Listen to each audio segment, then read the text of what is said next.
London is blue, let's have it right. Up the Chels, up the Minerals FC, let's have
it right.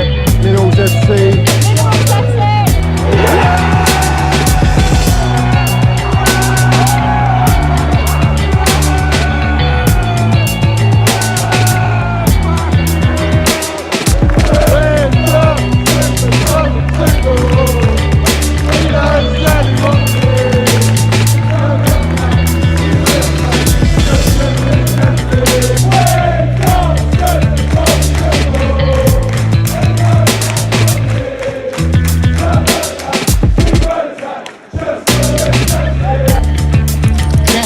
You got the minerals, yeah? Love it. Got the minerals, TT. Hey, Johnny's got the fucking minerals, mate.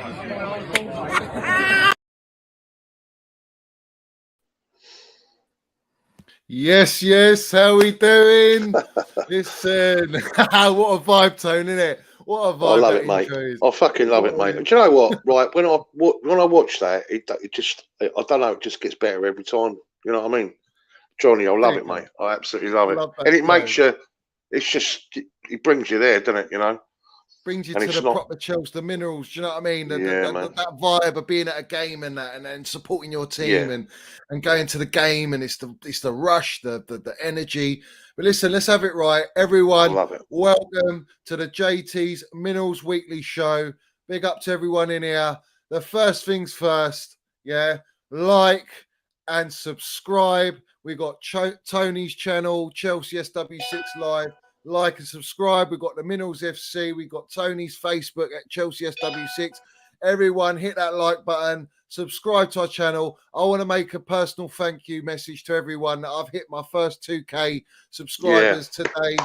Thank you very much to everyone. Big up to everyone that's landed their minerals in supporting myself and my channel. And big up to every single one of you in here. There is almost over 150 people. I expect 150 likes on both our channels. Let's have it right. Let's not muck around. 170 now. Piss poor about it. 170. Let's go. Yeah. So before we run into it, Tone, I'm going to run through the comments as always. We just want to big up everyone that's in here supporting. So we got Drogba 2012 GOAT settings. Let's have it right. George, Johnny, look at the kebab is there. We're loving it. Yeah, of course the human kebab.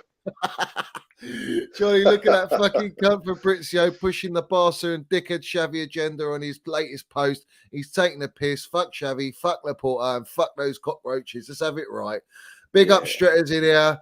Let's have it. Double dip. Double dip. Chelsea Mark, congrats on 2K subs, Johnny. On result. Cheers, fella. Let's go, Simon. Let's go, Minerals Man and Tony the Truth. Please talk about our stupid fan base coming at TT. The best manager we've had since Jose. What do you think? What do you think about getting King Hazard back to the greatest club, CFC? We will get into that, people. We will. That. Great questions. Great questions. Great questions. And keep your questions coming in, obviously. You can both donate to Tony and my channel as well. So feel free if you want to land your super minerals. I've got nothing set up, Johnny, so they'll have to send it to you. No, they can do it on your channel as well. I want a bit going to time. I don't know. Can they? Yeah, they can do it on your channel as well, Tone. Don't you worry about that. Brilliant. Okay. Chelsea old boys, lovely to see you. Let's have it right. This is the best channel to get your truthful minerals. No bullshit. It's the only channel. It's the only fucking channel. Let's have it right. You're going to get normal, chatter and talk about the truth. Yeah, we've got no aspirations of being part of the. We don't want all that. We just want to be real. Yeah, we go to the games. We say it as it is. And I'd like to think that we present in a way which does the club we love so much proud, and that's all we want to do. And say it as it is, and that's what it's all about, and that's why I'm so happy, man, that me and you are together. On lots of levels, Johnny. Of course, and mate. Massive, mate. 2000. Well done, you, mate. Deserve it, mate. Deserve it. Tone. I appreciate that. I really do appreciate you, and obviously all your support and that, and being part of the channel as well. Do you know what I mean? And us doing a collab and that is quality, mate. It's absolute quality. Yeah. Big up to Coffee. Hello, watching live from Ghana. Big up to you, Geezer, supporting on Facebook. Love that. Absolutely love that. Big up to Philly. Has party been charged in? Yeah, it seems that way. We'll get into all that. We'll get onto all that. Yeah. George, Petrov, the unmentionable, wasn't it? Yeah. It's all happening. It's all kicking off. British Patriot, like, subscribe, people. 2K smashed up. Middles FC, up the Chels. Big up Tony as well, man. Big up to Tony. Nice one, Roy. Roy Morrison there. Big shout out. Thank you very much, mate. Let's have it right.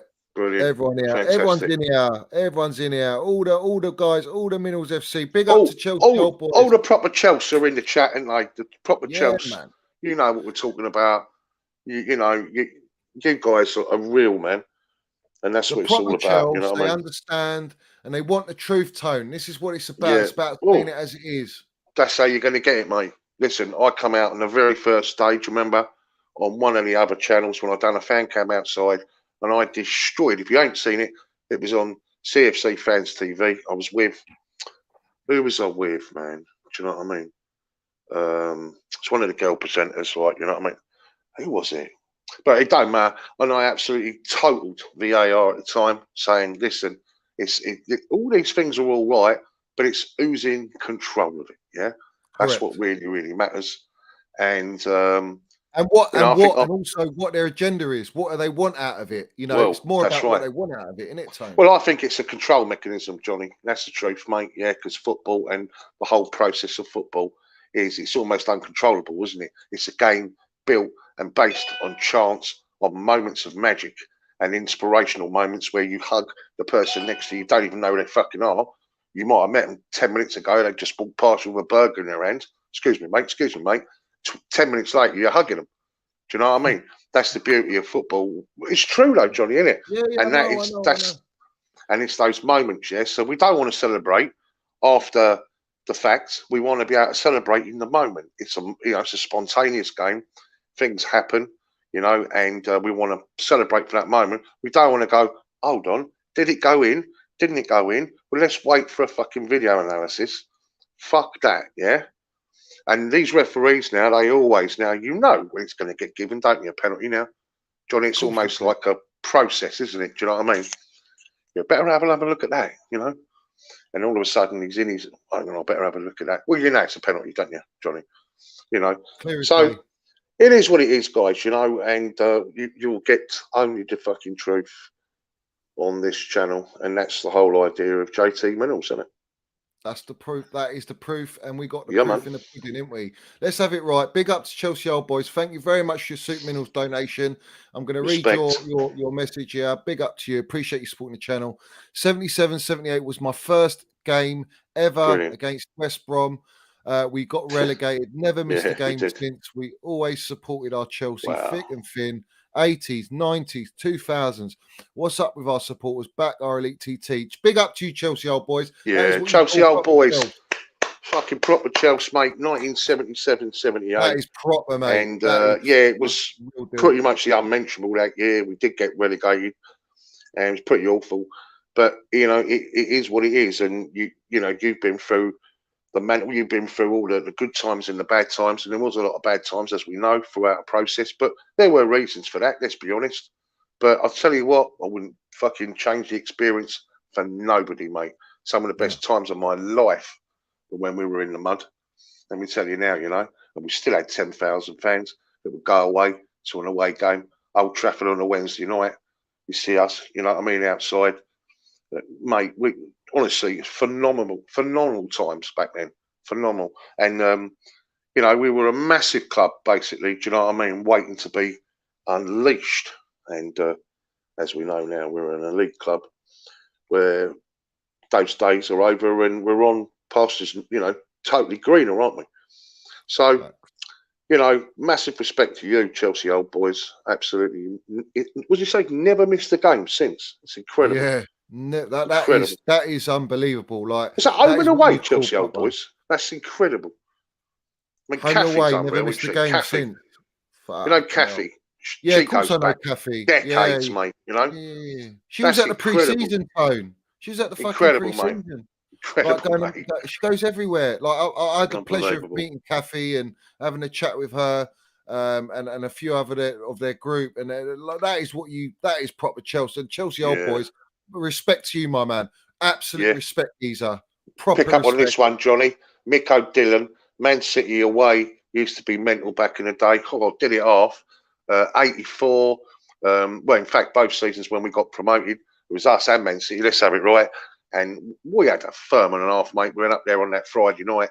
And in fact, if you actually look at a book by Mickey Francis, he was one of their top faces. And he wrote a book called The Governors or The Young Governors. I can't remember.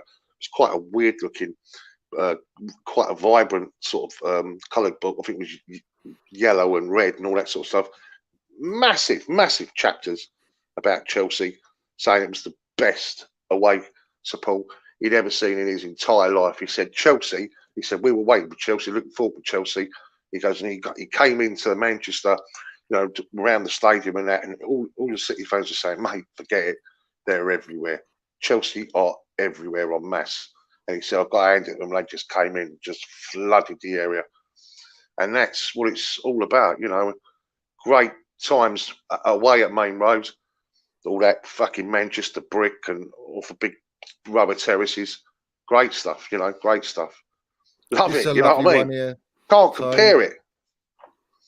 What's that, mate? Roy Morrison, big shout out to Tony, my era football fan, 55 years of fan. Now my 4 sons and grandchildren, fantastic channels, no bullshit. Show love, show your show.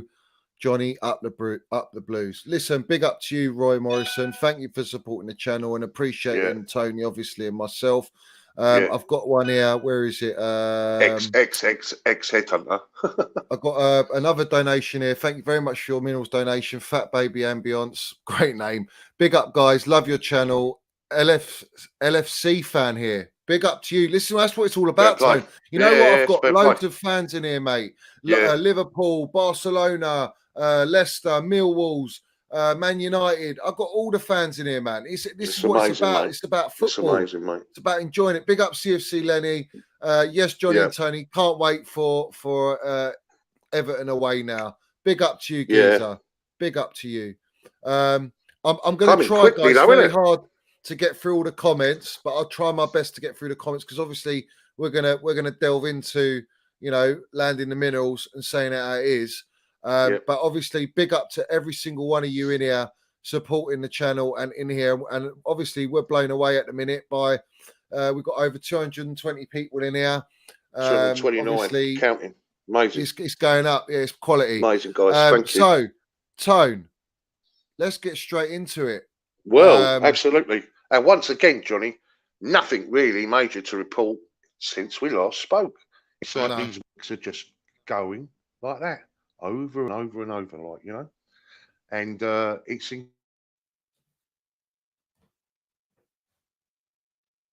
Oh, I've just lost your Tone. I've just lost you. Let me take you out and then add you in. Sort it out. While Tony sorts out his Wi-Fi or his connection, big up to everyone in here. all the guys, all the usual guys. Love you guys so much. Keep up the good work. Watching live from Nigeria. Big up to you. I saw one. Where was it? Johnny, Melina, Mudded, all the brand envelopes. We're going to get into that. We're going to get into that, people. Right, let's get Tone back on. Yes, Tone. Let me take my... Yeah, sorry, mate. Sorry, mate. So for Fabrizio Romano, basically saying that all the documentation's all in place, contract deal imminent. No fucking surprises there. Do you know what I mean? Apparently, we're making one signing, Tyler Dibbling, Southampton. He's supposed to be a bit of a wonder kid, the England youth international. 1.5 million, Johnny. So he goes obviously into our academy to join Zach Sturge, is it, from Brighton? So at least we're following the same formula that we were before getting these quality youngsters in. Obviously, we need a centre half, Johnny, and talk about Wesley Fofana, is it, at Leicester?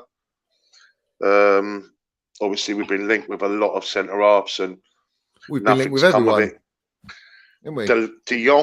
De Jong, Barca wants 67 million. Apparently, that's well adrift from what we're prepared to pay, but apparently he doesn't want to go to Man United. His preference is to go to Chelsea. And if you were a Man United fan right now, seriously, it's game, set and match, isn't it? You just had the big fuck off pill from the player. I mean, that's the player that the United manager had made it perfectly clear that was his number one target. Yeah. A little bit of chatter, Johnny, about Harry Kane. And I put a video up today on my own channel. Not to say that it's going to happen, because clearly I don't think it will, because I can't see Spurs selling to us. But I think we should just ruffle a few feathers, Johnny.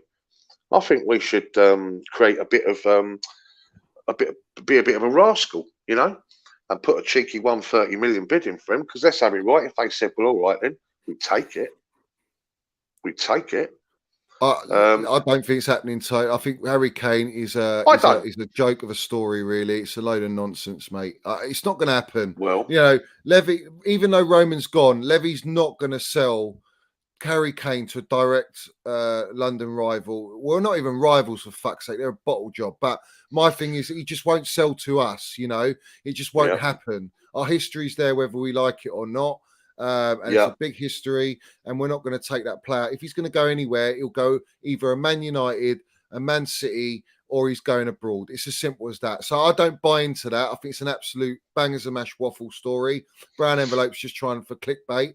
But what I do want to say is I want to elaborate. on the Koundé story.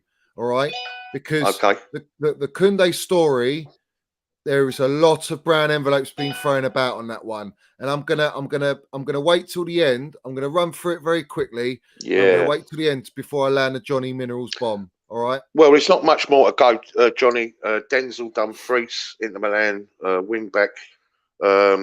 Apparently, they've already got a replacement for him, so he is available, Johnny. His performances last season in Serie A: 5 goals, 4 assists. Whether that's a possibility, I don't know, but apparently we're interested in him. And obviously, Amanda Brozier, we're not interested in selling him anymore. Right, so this is the thing, right? This is what winds me up. Fabrizio's come out and he's fucking keeps pushing out this permanent deal for Broha.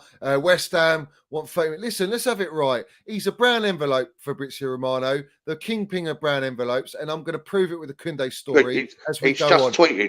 He's just tweeted, Johnny. I know he has. I know. That we're not accepting bids. No, but Thomas Tuchel came out 3-4 days ago and said, we're not selling him on Brozier. We're not selling him. I don't want to sell him. Let me fucking assess the geezer. He's pushing for a move, they're saying. But is he really? This is his best pathway to Chelsea Football Club to have his chance to compete with Kai Havertz as a number 9 position. He's a perfect profile for what we want. He's not like that traditional number 9. He's a great animal. He's pressing. He's from Cobham. He's hungry. He's got instinct on him. He reminds me a bit of a Diego Costa. Do you know what I mean? He's got minerals. And I want to see him at Chelsea. Let him have a season at Chelsea.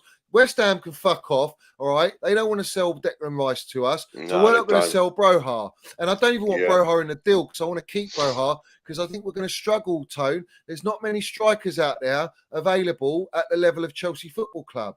So that's where we need to look. I think West Ham would take a deal for Declan Rice if it's Man United. Yeah, of course they would. Of course they would. Yeah. 100%. You know, but there you go. But then, of course, Johnny, it brings us on to corruption.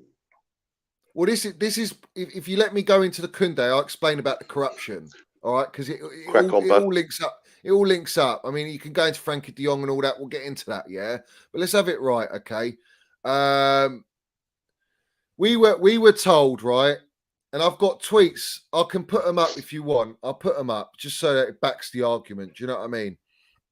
Now, we've got tweets from the so-called Tier 1. I call him the Tier 1 brown envelope, yeah? Let's have it right. Now, this is Kunde moving in the right direction for Chelsea. Hope the saga may be coming towards an end, all right? You got Fabrizio Romano coming out of all the normal tweets about Here we go. Kunde, all right? And now this is one here. Jules Kunde was a club target signing for Chelsea with Marina Granovskaya pushing for a deal. Thomas Tuchel prefers other targets. Now, it's been reported even by Matt Law, and let me get it up. Where is it? Here it is. All right. So Matt Law is he's basically said that it's a target by. Sorry, I'm not putting that in, but it's fine. Yeah. But I don't want to get into it, Tone. You're going to make me laugh, geezer. I know, all right? So much in it. All right, hold on. All right, so good. It's fucking. All right, hold on. Look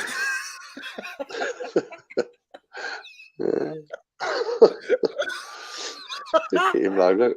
He's out. He's on. Oh, fuck me. All right, I'm trying to compose myself, geezer. All right, so Matt Law's come out and he's basically confirmed that it was a Marina Granovskaya and Petr Cech target. It was their deal. And then, yeah. Right, their deal. And obviously, if I zoom in a little bit more, Kunde's basically confirmed as a Marina Granovskaya target. So that was the agenda that was put out by the brown envelopes, the tier ones, the ones that everyone dick rides for in Matt Law and the Villa fan, yeah? All right, so that's been landed. As we know, we were linked to Dillit. We were linked to Kimpembe. Dillit, in my opinion, we were never in for Dillit. I think that was an orchestration move by Juventus to use us because let's have it right. Everyone knows we've got 200 million kitty and we've got new owners and we want to make a statement. So they put us with Dillit, knowing Dillit actually is going to go to Bayern Munich. The Bayern Munich deal was 65 million sterling, 68 million sterling, and that's what he signed for. And Juventus wanted to get as close to the buyout clause as possible. Now, we offered Timo Werner in that deal, and they didn't want Timo Werner, but all of a sudden it's come out recently, in the last couple of days, that they were negotiating a Timo Werner loan. So you can tell that deal's bullshit. But as I swiftly move on from that, all right, the whole point I'm trying to make is we were told that it wasn't a Tuchel target, all right? And then out of the blue, Fabrizio Romano, Matt Law, Nizar Kinsella, look at this one. Kunde set to join Chelsea, but Tuchel warns Aspie may not be allowed to leave and admits he's a bit pissed off with Barcelona. All right. You've got that one that's come out. You've also got, if I get to run through these guys, forget this guy. 1 second. We've also got all the tweets from Fabrizio Romano. Okay. That basically we bid 55 million sterling for Kunde plus 10 million add-ons. That was the deal. All right. And I'm going to prove that right now with Fabrizio Romano. So Jules Kunde, Chelsea are now feeling confident as 55 million sterling bid was in line with Sevilla's expectations, but it's still waiting for the green light. And they keep going on about the green light. Now, apparently, we'd had all the personal terms agreed since last year with Kunde. That's all been done. Obviously, it fizzled out because of Matt Law basically propping that it was a Marina target and not Tuchel target. All right. Then we've had paperwork sent, but apparently a pigeon was flying the fucking paperwork because it took days on end to get there. And then on top of that, they said that the medical's booked. So we heard all that, and all of a sudden, Fabrizio Romano kept tweeting two or three tweets, same generic tweets, all right, to buy time. Yeah. And what was he biding time for? He was biding time for the second lever that came in. As soon as that lever came in, all of a sudden, boof, Barcelona ready to go in for Jules Koundé. The player prefers Barcelona, blah, blah, blah, bang as a mash waffle, all right? And let's have it right. Look what they bid, Tone. Look, this is today. So today it's been confirmed Barcelona's contracts ready, completed. Jules Koundé deal with Sevilla in the next hours. Fixed fee will be around 50 million euros plus add-ons. Now let's have it right. Yeah, we bid 55 million sterling, all right, plus 10 million add-ons. And you're telling me Sevilla's rejected that deal to take 55 million euros plus 5 million add-ons. Does not make sense. No one sells something on eBay for 100 quid. To sell to a rival. And not only sell to the rival, but you're not going to, if you've got a bidder coming in for £100 and that's what you want, and then someone else coming for £80, are you going to sell it for £80, Tone? No, you ain't. No. You're going to sell it for £100. So this is where it brings me to the minerals, the fucking let's have it right moment. This is where it all happens, people. This is where the real people, the real journalists come out and they land the minerals. And this was today. And I told everyone, and everyone in the comments, you can vouch for me, you can back me, and everyone that's been following me. This is from a big journalist, all right? And let's have it right. This guy's reported on all the corruption around football. He's come for everyone, even Ronaldo, PSG, Manchester City, Real Madrid, about the Super League, all the fucking corrupt bullshit that's going on behind the scenes. Brilliant, all right? great. And let me read this tweet from Romain Molina, and big up to Romain Molina because he's put his neck on the line, putting out the information he put out. All right, so he's basically put, translating from French to English, he's put quite a fan of the Ramdan on Chelsea's interest in Koundé when Tuchel did not want the player. Nice trick to raise the Barca level behind player's agent. Jonathan Kebe. It was George Mendes who was influential in the deal and the press. Let's have it right. We were never in for Jules Koundé. It was never a Tuchel target, but they used it and they paid Fabrizio Romano and Matt Laws and all these fucking brown envelopes and all the sources they paid that feed these journalists in the UK. They told them all this nonsense and they put it out believing and not consulting the club in the first place because let's have it right, they ain't got a clue what's going on behind the scenes at the club. They haven't got the contacts that they so claim to have. And we never bid for Jules Koundé. And that is called corruption. That's called orchestration of news. It's not telling us the truth and it's fake. Yeah. Fake. And it's ulterior motives behind it, isn't it? It's what a tangle web we weave when we practice to deceive, and it's a complete and utter deception because they've made a mug of us, you know what I mean, or tried to. Right, there you go. And there you have it. You know, it's for the benefit of, as we know, you know. And I'm really pleased that all this shit's coming out now because it needs to. Because you know what I think of the whole Man City thing. I think it's a joke, mate. And especially the way all the pundits in this country roll off the tongue all these superlatives about City and Pep Guardiola and everything else.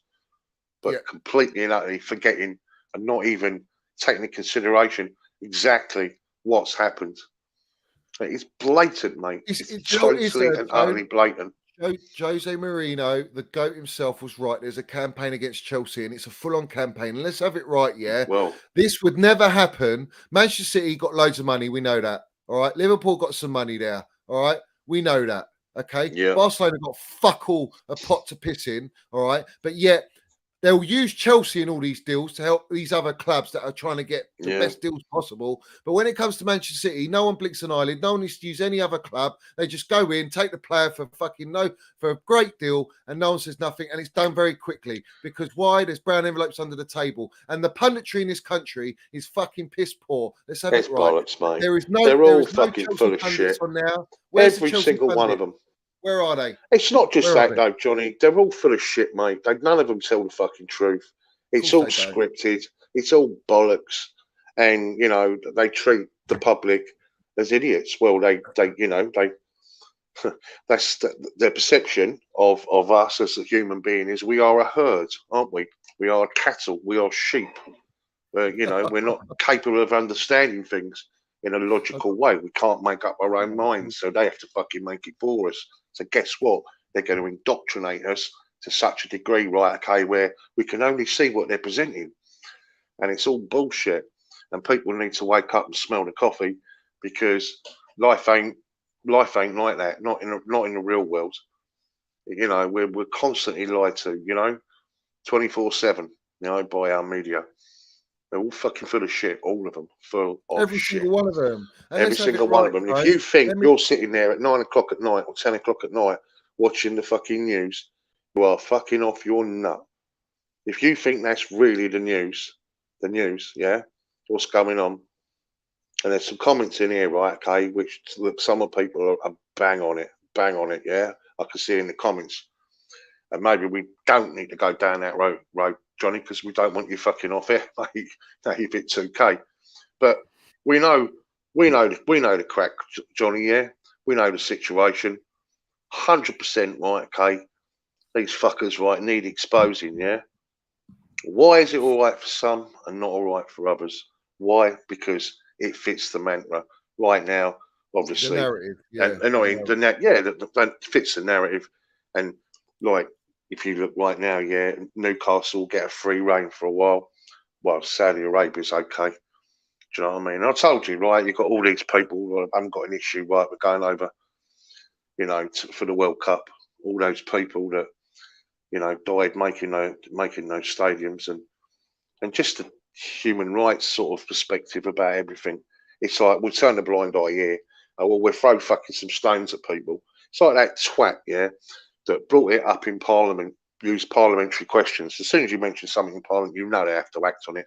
So he came in, didn't he? Was it Chris Bryant about Roman Abramovich and everything else, knowing full well, right, okay, what he was doing. But who was that guy? Well, he was one of the guys that signed off the petition for the British government to go to war and bomb Iraq, which for because of weapons of mass destruction, which we now know is a complete and utter crock of shit. Yeah, and yet you're telling me someone on a government level, yeah, like that, right? Okay, didn't know those facts. It's all bollocks, right? It's all bollocks, right? If you start to look and track and look at everyone's background and everyone's associations, right, you'll see all shit, all of it. All of And it's shit, bro. All it's of all it. shit. It's all shit, guys. And And I swear, you know, it's not because it's not even conspiratorial anymore, is it, Johnny? I mean, you're actually openly admitting half the fucking shit. Do you know what I mean? So, you know, it's there in front of fucking people's noses. What do you want to do? but Listen this to is the that point, bollocks Tone. and go Yeah. off in a fucking go off in This a in a direction where you want to be taken, or do your own fucking due diligence.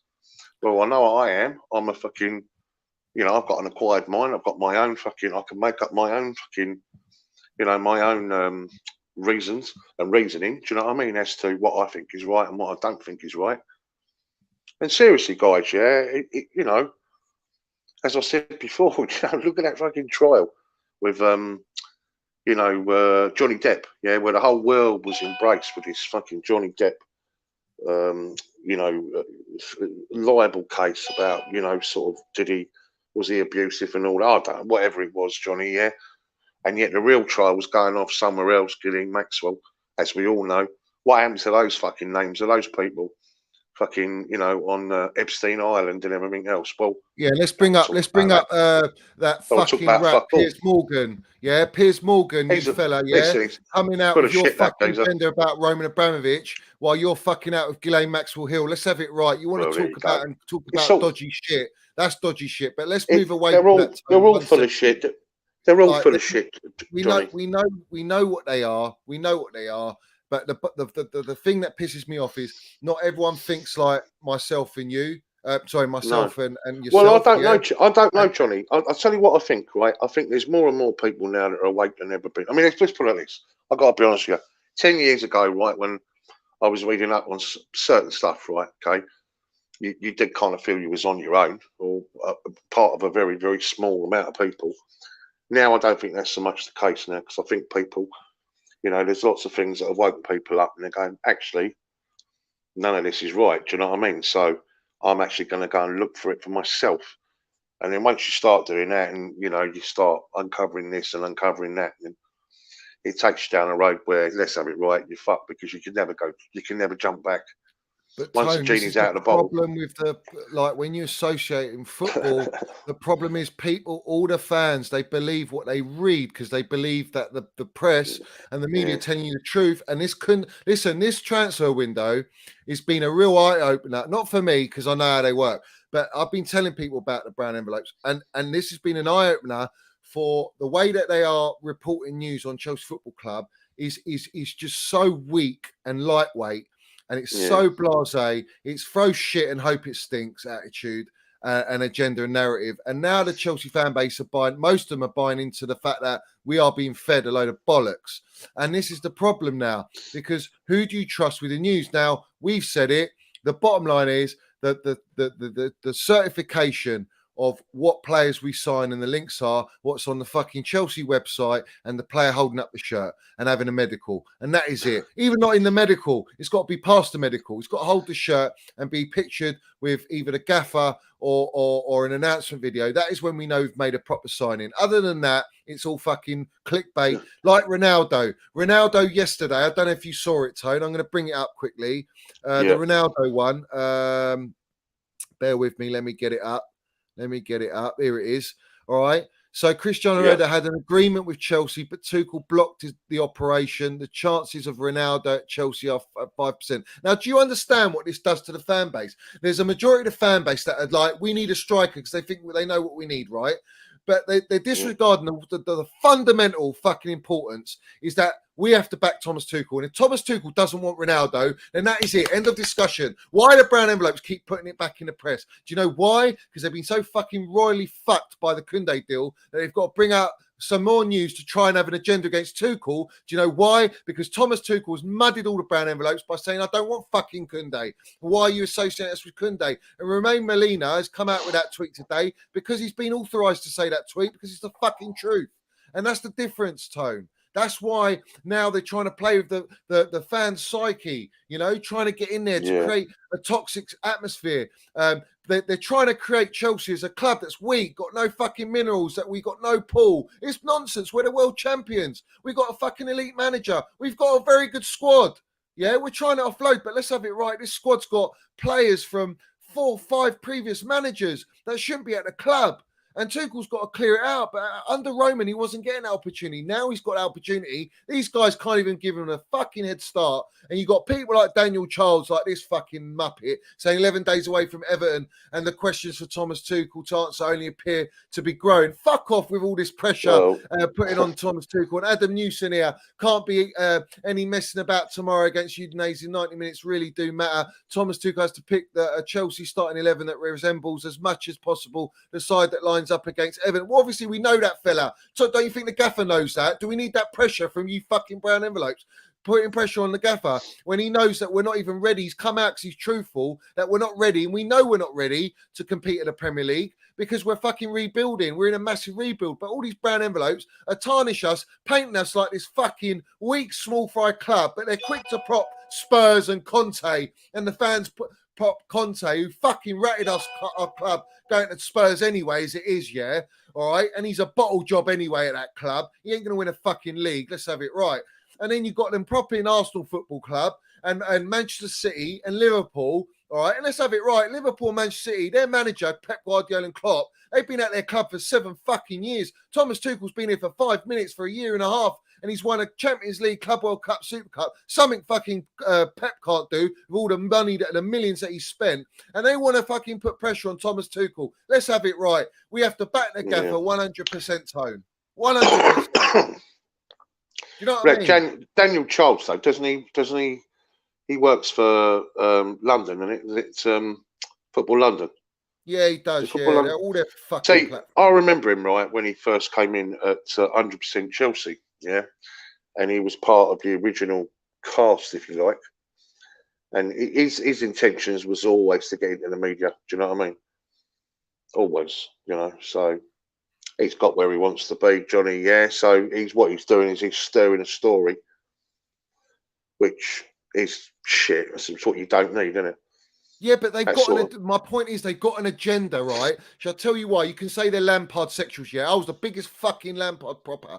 I backed him all the way and I got stick for it, even to the very end when he got sacked. And that Simon Johnson, that tosspot, that fucking reports on our club, came out and goes, it's only a matter of when, not if, yeah. And let me tell you about this fucking fella, yeah. This Simon Johnson fella, where is he? Barcelona are so intent on messing with CFC's ambitions this season, they will knock them out of the Champions League as well. Yeah. You fucking tosspot. You ain't got a clue about Chelsea Football Club. Don't report on our club if you're going to belittle us like that, yeah? Let's have it right. All these fucking, even Darren Bent came on Talk Sport going, oh, what if Thomas Tuchel didn't win the Champions League? He'd probably be sacked by now. Well, you can go with all your hypotheticals and try and down tool our club. But let's have it right. He won the Champions League. He won it. He won the Club World Cup, Super Cup. He got us into 6 finals. Yeah, we lost to Liverpool twice, and they didn't even fucking score against us. They had to win on penalties. They didn't even score in the Champions League final. They drew blanks. They're firing blanks. They got nothing. They got no minerals. Yeah, but apparently they're the best team. Going to do the quadruple. Them dippers, absolute waffle, mate. We played the FA Cup against Leicester, and we lost it knowing that we got a Champions League final. And we done City 3 times that season. No one wants to give us our props. Everyone wants to down tool us. Everyone wants to fucking add their 10 pence when it comes to Chelsea Football Club. They hate us because of Roman. Roman is the Don. He came in. He had all the MI5s. He had the fucking all the government. All the MPs in his pocket. He had real estate. He was a boss. He was a Don. He came in. He landed minerals. He saved our football club. Let's have it right. And we fucking landed and we won everything with Roman, yeah? But they were trying to get Roman out for God knows how long. And they finally got him out. And have we heard anything about the war in Ukraine zone? Has there been fuck all going on the news about war in Ukraine? Listen, I don't even want to talk about that, Johnny. No, we're not going to get into that, but I'm just giving it as an example. It just fucking winds me up, to the truth. Do you know what I mean? And someone's in the chat turned around and said, I'm going to wind it up, so see what he fucking said. So, he only comes on to see you rank, Johnny. Apparently I'm fucking boring. Well, do you know what, mate? Get yourself fucked off. Don't watch. Do you know what I mean? Fucking, do you know what I mean? Boring. Well, why don't you watch your BBC then, you prick? Go and put your BBC on then. Go and get your information. Fuck off. Come on, let's land it. Let's fucking get into it. Do you know what I mean? Look, do you know what, Johnny? We have got, Rory was anti-Roman, wasn't he? It's a lot of our fan base, mate. You know, that turn into so-called wannabe fucking journalists. Yeah, Nini CFC, he come out and I fucking went to him. I said, how dare you fucking come at Roman Abramovich? You know all those trophies you were celebrating and all those signings you made? That's because of Roman. So you fucking show him respect. Yeah, exactly. He got absolutely hammered for that. He got hammered for that, and rightly so. Exactly.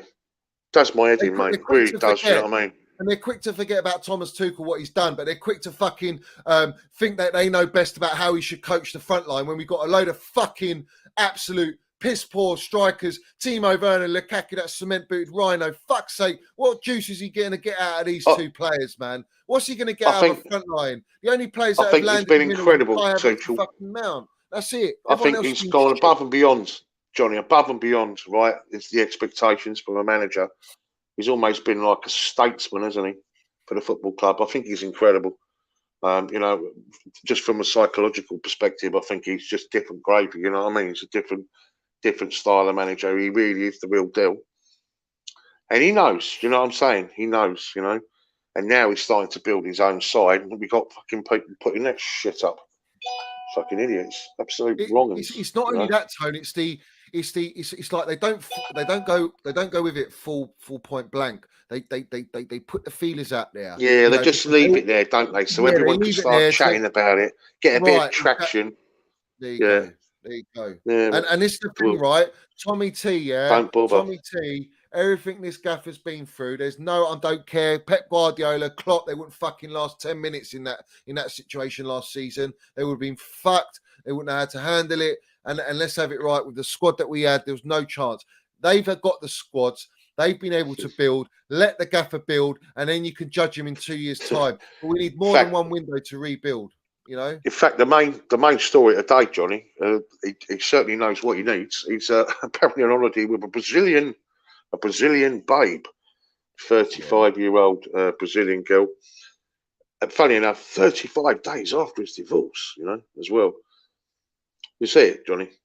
Yeah, of course. Listen, the gaffer's got to get his oats. He wants some chill out time. And let's have it right. If she services him well, she knows exactly what he needs. and she knows what he needs, then he'll fucking know what we need. Let's have it right, and he'll land the minerals for us. Come Everton away. Do you know what I mean? Come on. 35 days off, just divorce, you know.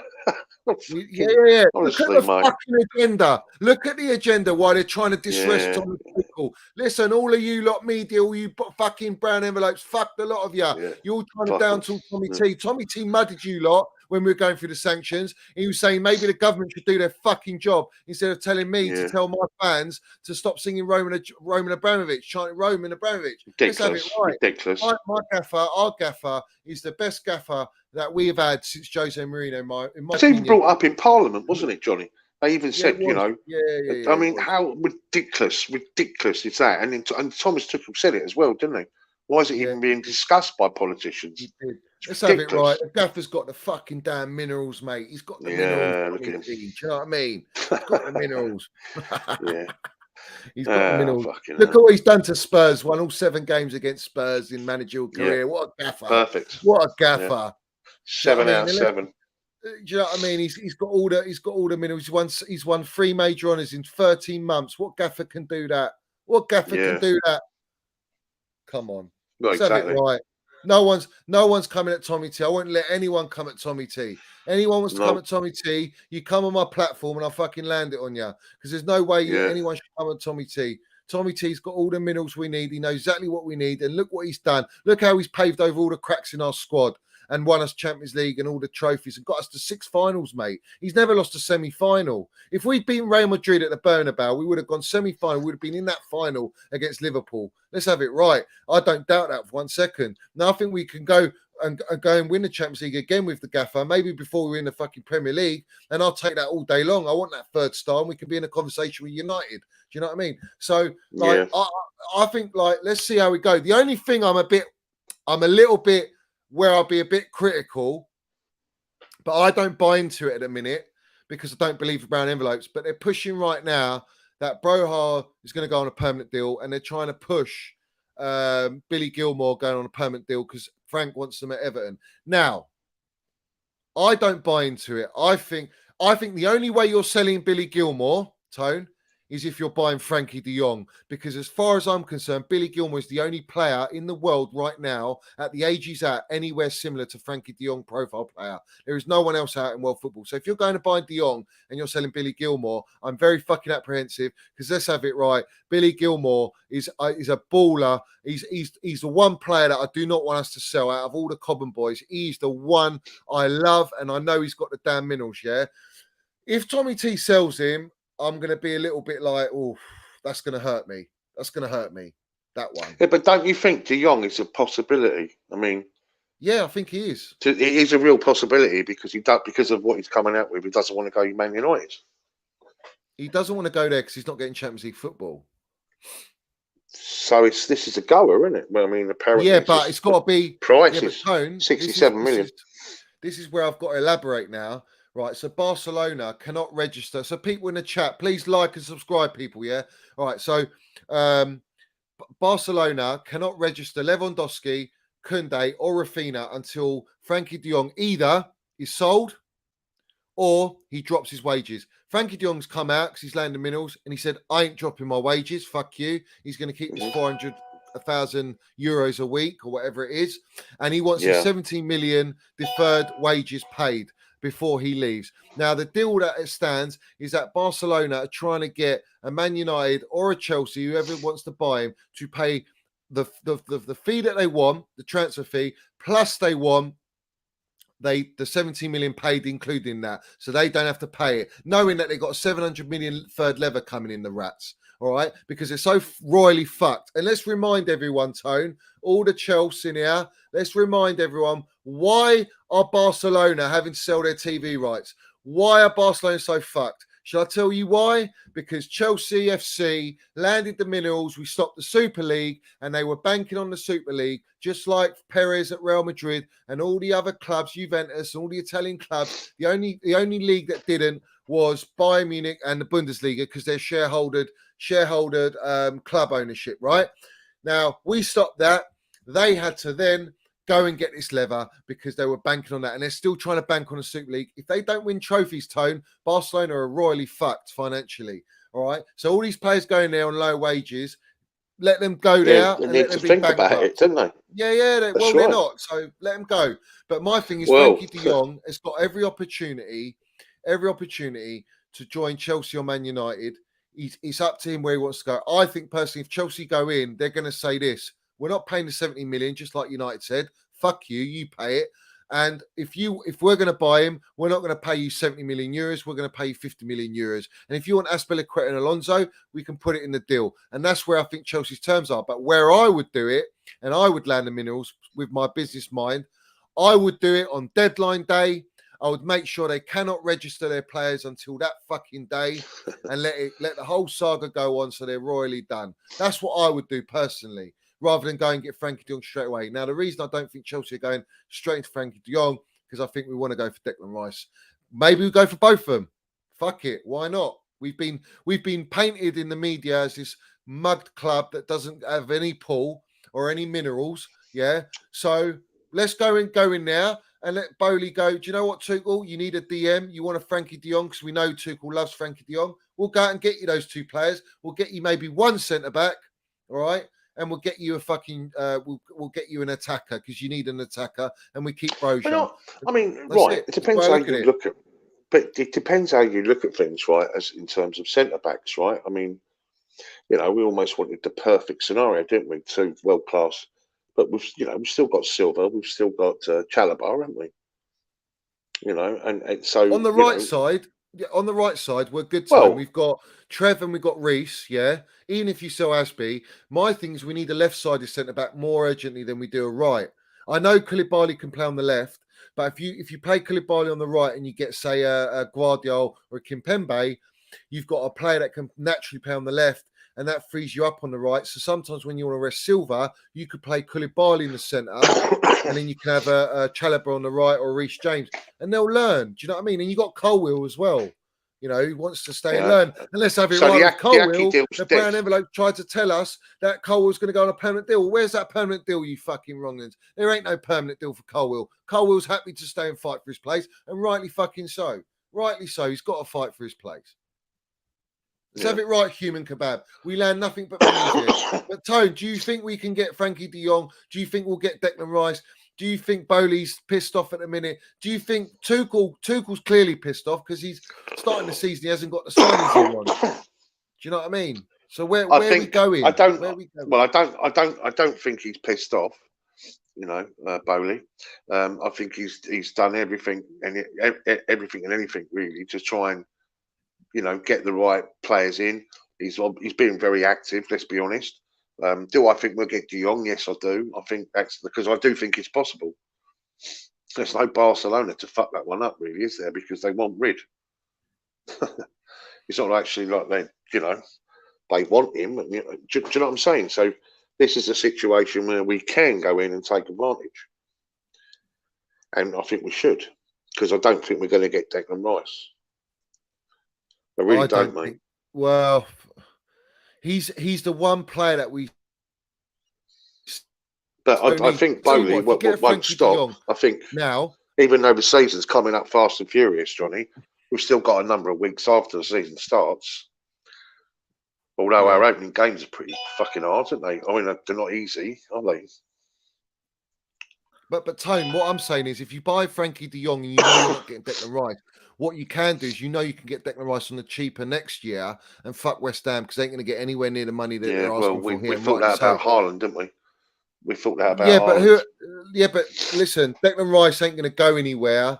My only thing is, what if Man United going for Declan Rice? And I think they will if they don't get Frankie de Jong. I think West Ham would want to sell to Man United. Yeah.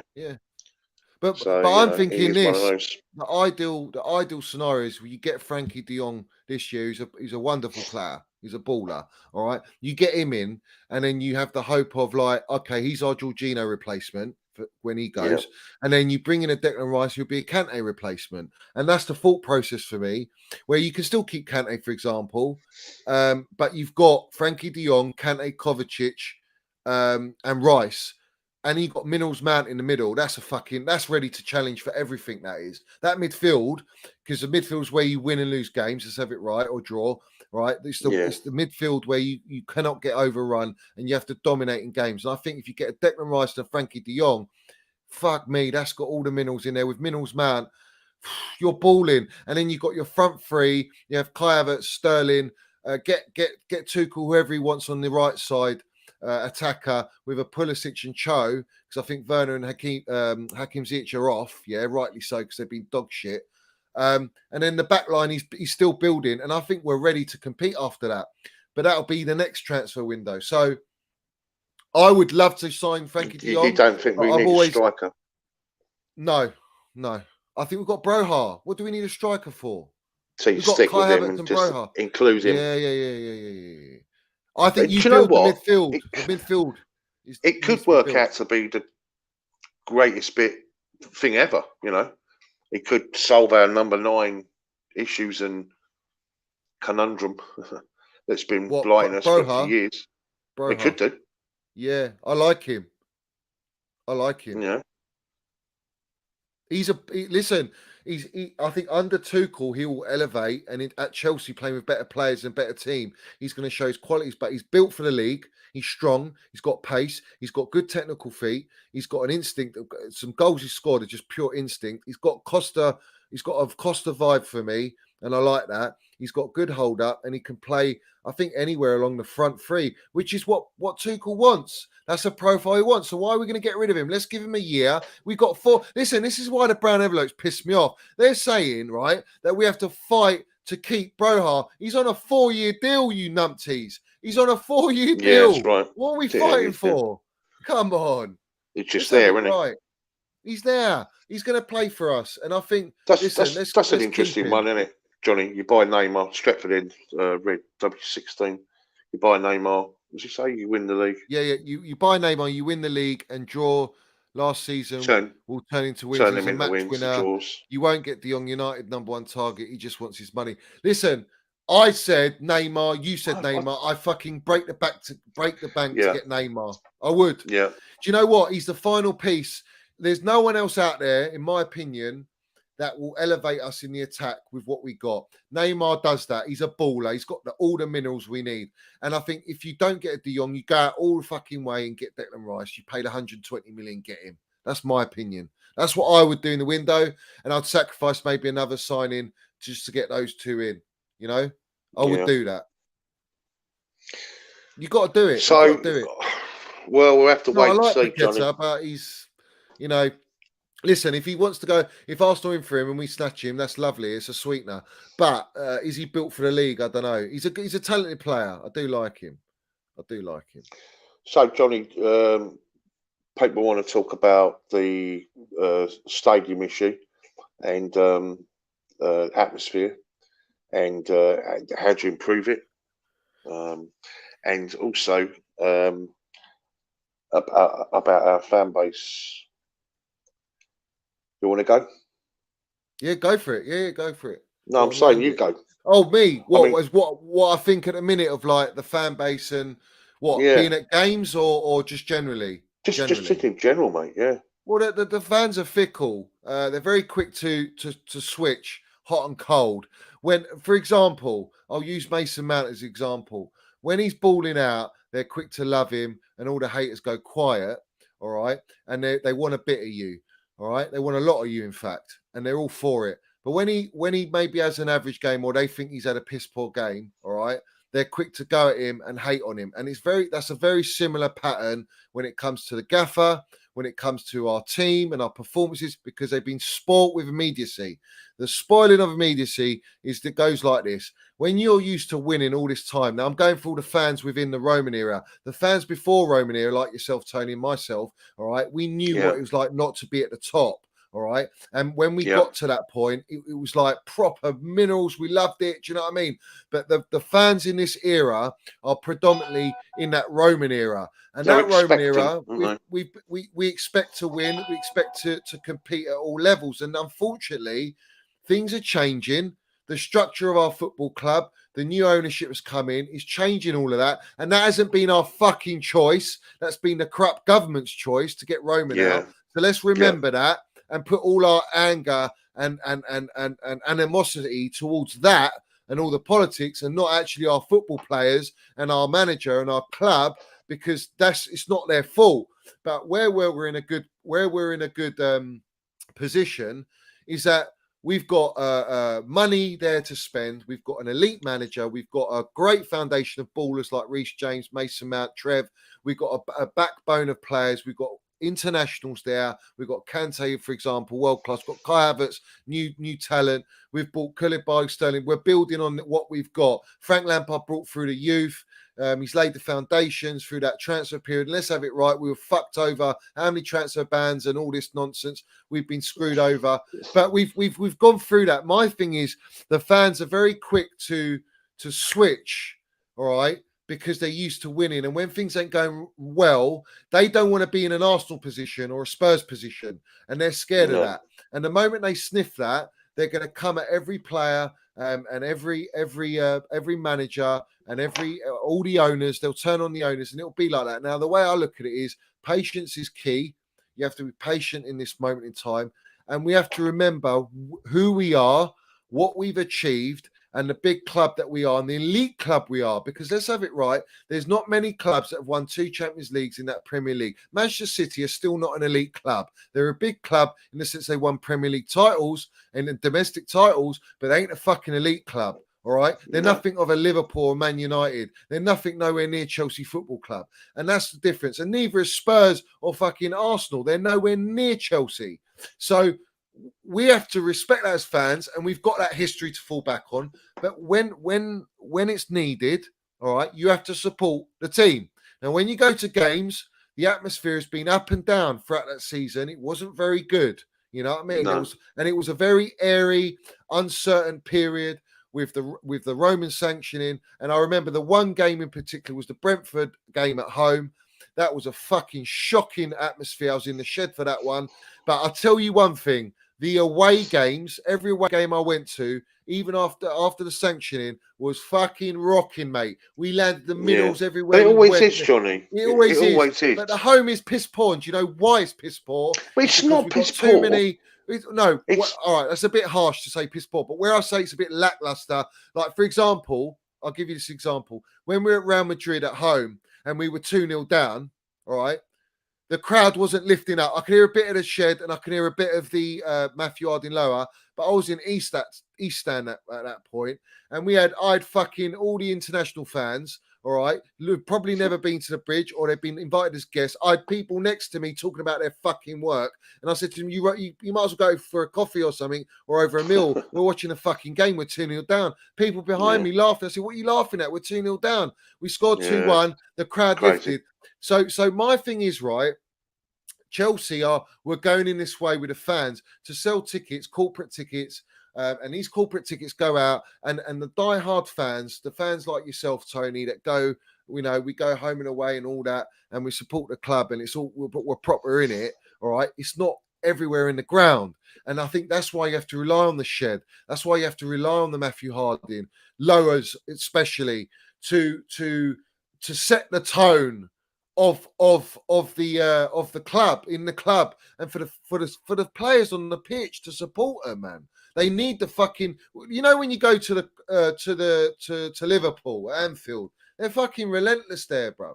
They're all relentless, no matter what, win, lose, or draw in. They're relentless. I mean, obviously on the last day of the season they got muddied, and rightly so, the Dippers. But my point is, we have to be all the time at home, Tone. All the time, man. When you say they're relentless, they do a good sort of rendition right at the start, Johnny. Obviously, the European nights are completely European nights are big. But then they are at Stamford Bridge, yeah? I suppose what I'm getting at in a roundabout sort of way is the average no disrespect to the family end, Nicky. No, I'm not saying that at all. I'm talking about, like, the corporate side of things. That's all. See, this is the thing, right, okay, we've got to have this conversation. Basically, the average age now of football supporter inside British stadiums are in their 40s, yeah? And we ain't got enough youth going to games, creating that sort of atmosphere. Do you think we should incorporate some of the stuff that happens on the continent? I mean, if I was to turn around and say to you, what's the best atmosphere in the Premier League? And you asked 100 people, I would say 80 people out of 100, or maybe 70. The majority would say Selhurst Park, Crystal Palace, right? Oh yeah, Crystal Palace. Yeah, Okay, yeah, so they rock it. They rock it. You right, saw but them in the they, semi-final at Wembley. Fucking yeah, hell. they are, and they're the best away supporters to come to that place as well. Let's be honest, right? I think them and United, I think, sort of run them a close, but I think it's Palace. And then you have to say, well, okay, well, then that's all orchestrated, that's all choreographed to a point, not like it is done on, in Europe, but it is to a degree, and they've all been put together.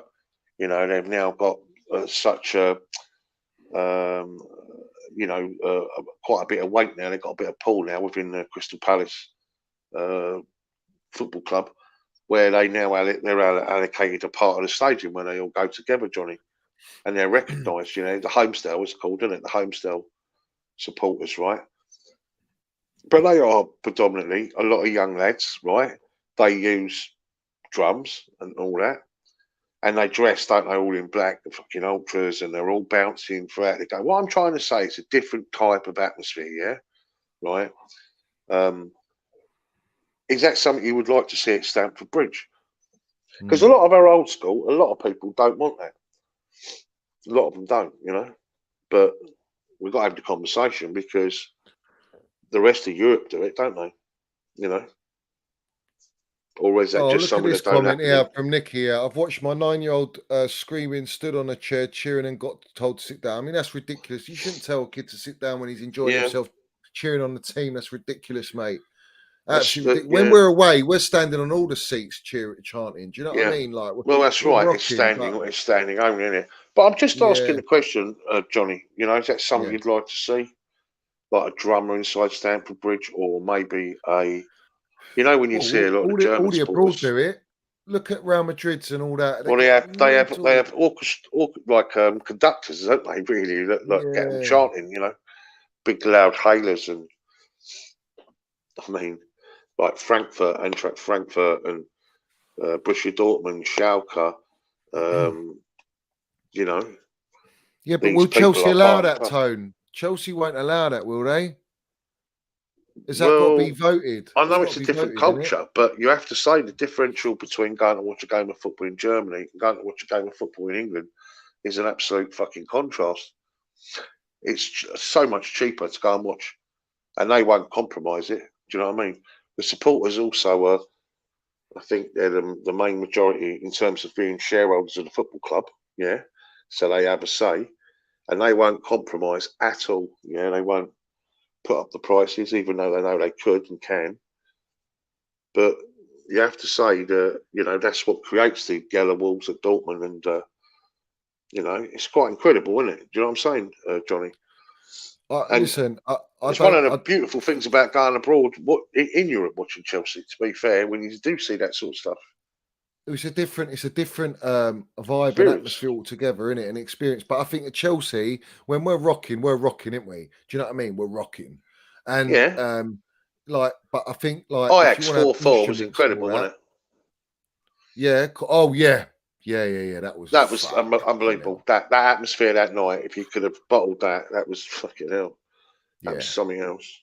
that was special. But I mean, we got and you, done by a Spiliqueta winner there as well, didn't we? Fucking hell. yeah, Yeah. spirit of the game, Johnny. Spirit of the game. Yeah. Like the fucking penalty. 100%. Sorry, the goal from Chilwell, wasn't it, against Leicester in the cup final? Oh, the limbs though, but Uh, yeah, got taken from her. This is the problem with VAR. It ruins the whole vibe, man. You can't even fucking there celebrate you a go. goal. You got to Yeah. wait until you get the decision. It's horrible, man. It's just it ruins the whole beauty of the game. Do you know what I mean? It ruins the whole beauty of the game, and that's the But problem with me. I mean, what do you think, though, Johnny? I mean, would you be happy if there was a fucking drummer in the fucking Matthew Harding? Just I don't know, dude. just saying. Maybe it does it sets the tone, doesn't it? Or it keeps the chance going, doesn't it? Keeps it going, I I mean, guess. But I don't know if is it's it the that team? vibe. Is it the team's job to make the supporters make noise, or is it the supporters' job to make noise to encourage the team to play better? I think, right. I think the most important time to chant and back your players is when you're losing. That for me is the most important time. You can chant all well when you're winning and when you scored a goal. All right. Now, when you're losing, they're the moments. I know it's tense and that, and in the big games, but they're the moments where you really got to bring out everything, because that extra chanting helps the players. They hear it, they feel it, they want the electric atmosphere. Do you know what I mean? You don't want it to be like back in the day where you could fucking hear a pin drop.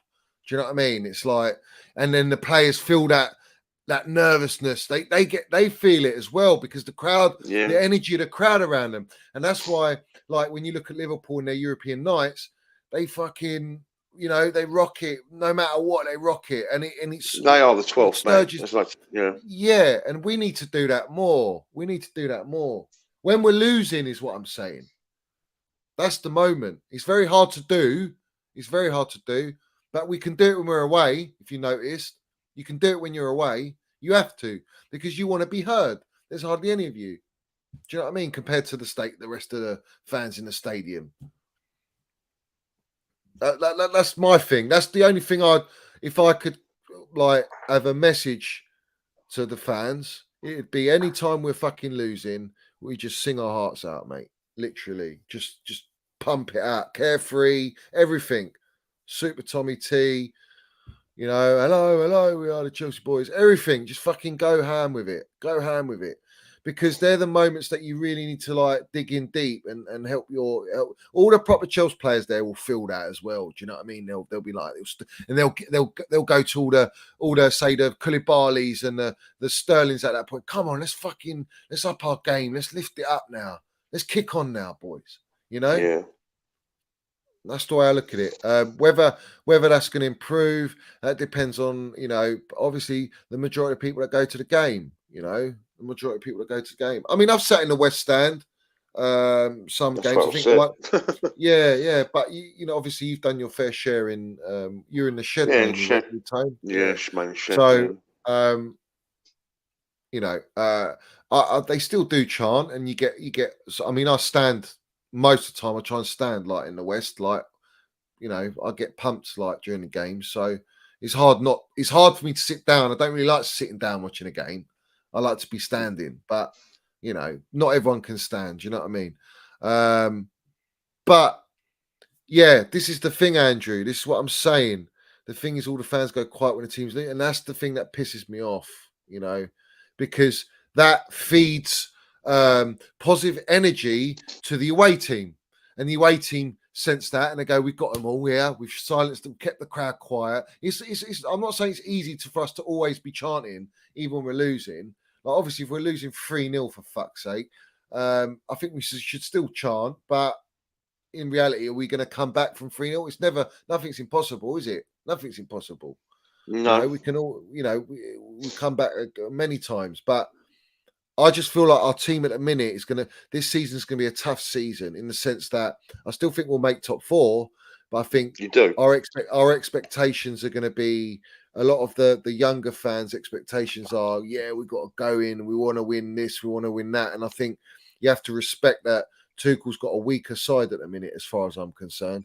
You've lost, maybe not first team, because I think we've strengthened with Sterling and Koulibaly, but you've lost Rudiger, you've lost Christensen, you might lose Azpilicueta, Alonso, you're losing all that experience. You've lost Lukaku. Fuck Lukaku, he's a rat.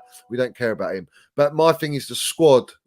When you dig deeper in the squad, and you go through games, you play Carabao Cups, and you play, or you got injuries.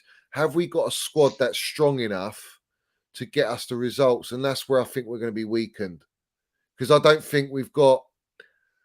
I mean, if you look at the midfield, you could arguably say Gallagher and Gilmore is an upgrade to, say, Sol, Barkley, and Bakayoko. Yeah, you could say that, even though they're inexperienced, but it's still an upgrade for me, I feel.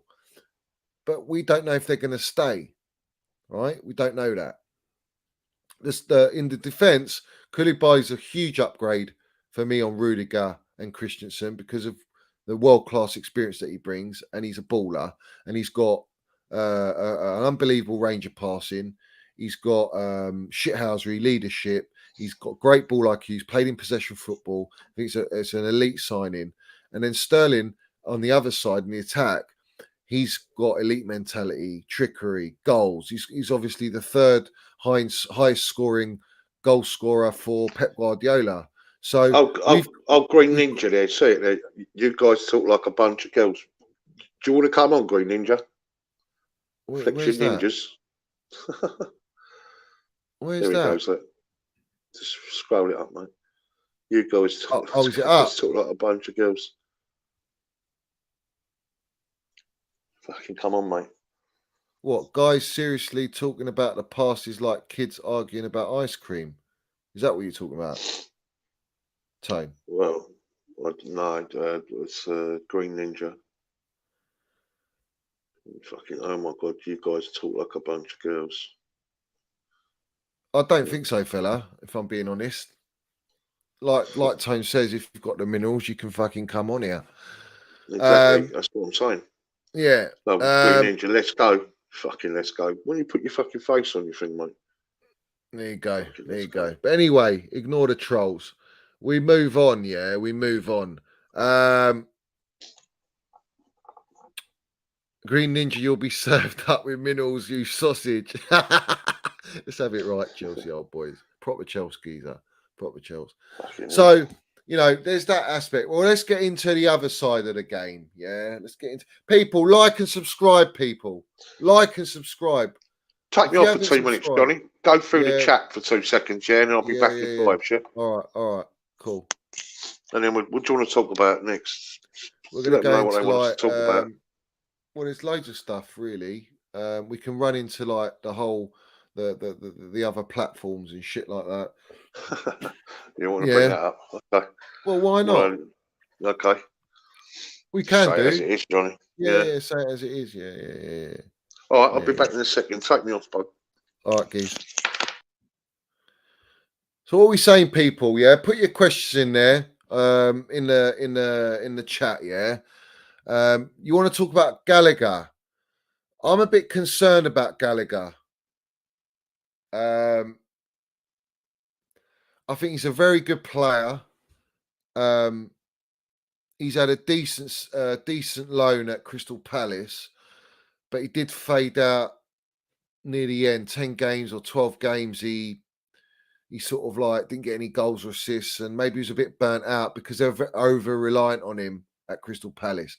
But the problem I have with Gallagher is he's more of an 8.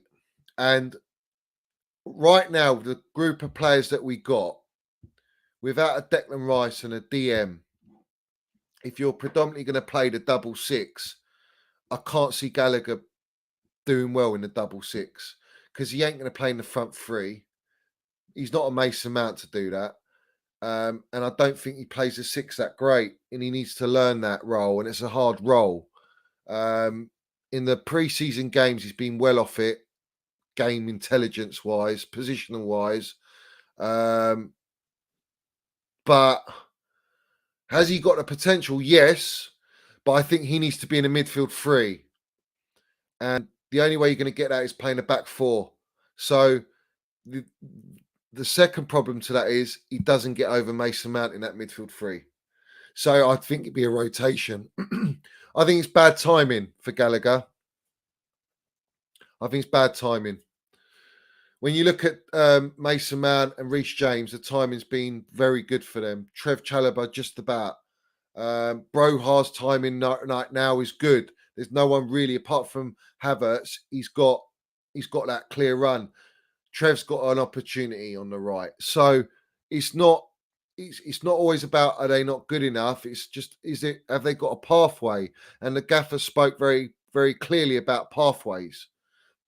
Doesn't want to block the pathways for talent. And if he thinks a loan's better, then he might send them on loan or he'll sell them.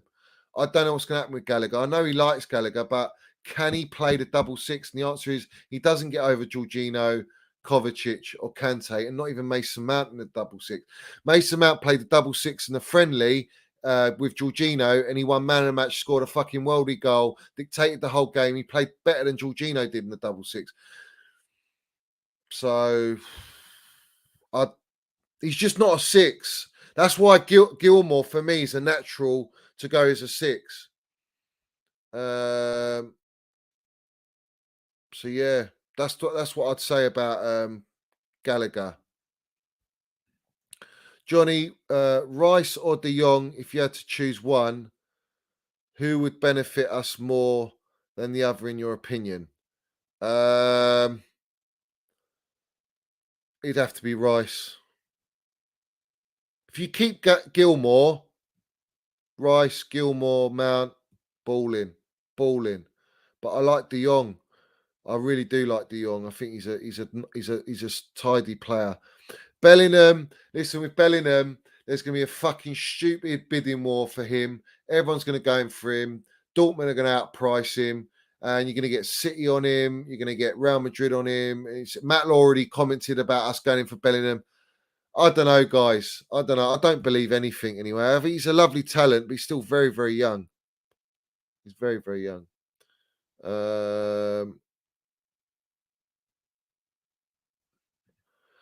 No, it's not that he's English. It's that he fits the profile of what we need. We need a DM.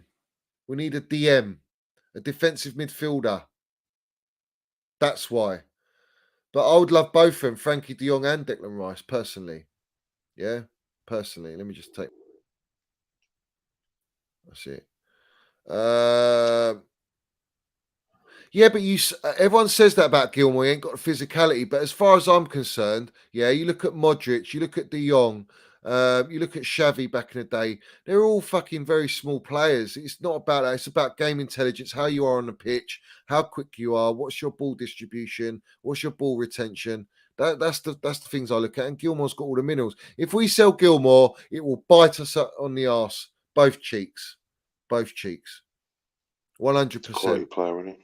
He's quality, Tone. He's quality. He's a lovely player. Someone mentioned Eden Hazard, didn't they, in the chat earlier on? Yeah, I wouldn't take Hazard back. I just don't think he's the same player. I love him, but are you going to get the games out of him? Well, this is true. Big up Chelsea old boys. Thanks for your donation, my guy. TT will use Billy as a secret weapon. Let's have it.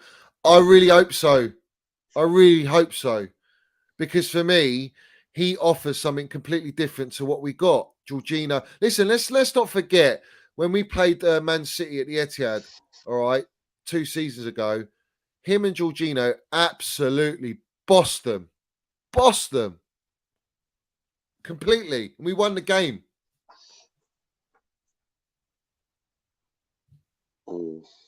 What's this? I'm fucking off here. This is not what I want to hear.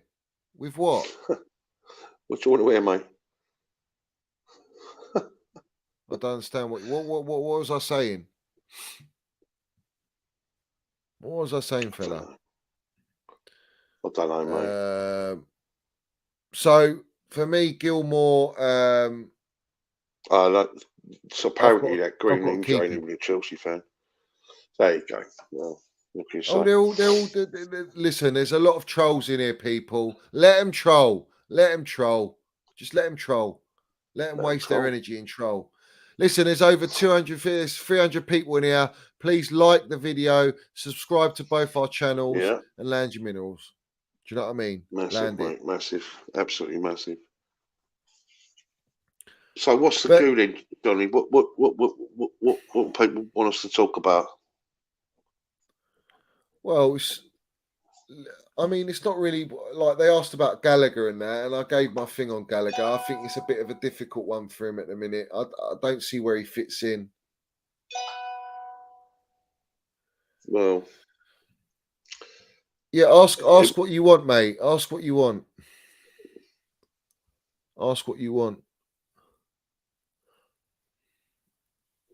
What have you got? What you want to ask?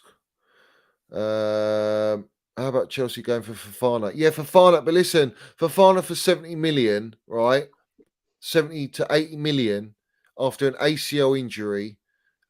We know he loves Chelsea and he wants to come to Chelsea and Yeah, he blah, wants blah, to come, blah. doesn't Yeah, and that could be a deal. And he's a great little player, and I think he'd be brilliant for us. But we have to think about something. That proves to me we never went in for De Ligt, because De Ligt's gone for 68 million sterling. So where are the brown envelopes going on about fucking De Ligt and Chelsea? Because we were never in for him. he? We were never in for him. Do you know what I mean? Amazing, isn't it? When it all, everything sort of comes out in the end, doesn't it, Johnny? It will come out, but Kunde's come out. Romain Molina landed it today, didn't he? Fucking hell. He basically shut them all up. Fabrizio is he's the biggest brown envelope. He's been paid relentlessly to push out and disrupt Chelsea Football Club. I fucking can't stand him. You know that? I really cannot stand Fabrizio. He's got 10 million followers, and these people worship this guy like he's the fucking here we go merchant. It's bullshit. Let's have it right, yeah? I want to remind people he had a video, someone clipped him, of saying, here we go, guys. Chelsea to Kunde to Chelsea's imminent, guys. It's almost a here we go, guy. Medical guys, blah, blah, blah. And he got Twitter to take it down. He got Twitter to take it down. He was fucking lying. He was lying. He's a bullshitter. He's there for the clicks. And he's there to get paid to push out this information. You know? We was talking about the terrace the other day, weren't we, Johnny? Yeah. Did you say there was someone actually wrote a message in to Terry? You were saying something about that earlier. Yeah, I will do. Tia, I know you support me in that, but you can't be saying get Tony off. Tony's my guy. He's proper Chels. Like, you got to support the channel, mate. You know what I mean? Like, write stuff in the comments that are fucking worthwhile. Yeah, but I don't disrespect on Tony, mate. I know you support me in my channel, but let's have it right. We have to respect everyone in the game. Yeah. What do I think? Right. So someone put a tweet out about, you know, Terry from the Football Terrace. You need to get fucking decent Chelsea panelists that actually can debate, that don't show all their agendas and all this shit. Because let's have it right. He ain't got proper Chelsea fans on there, is he, Tone? Let's be real about it. They're nothing remotely similar to that. And no one's got the minerals there. I've never really gone on it. I went on it once as a just to land my piece, and then I never went on it again. It's not my vibe. I don't really vibe with the panels, and I think, like, end of the day, they're not really. That's not my cup of tea. It's just not my cup of tea. Yeah,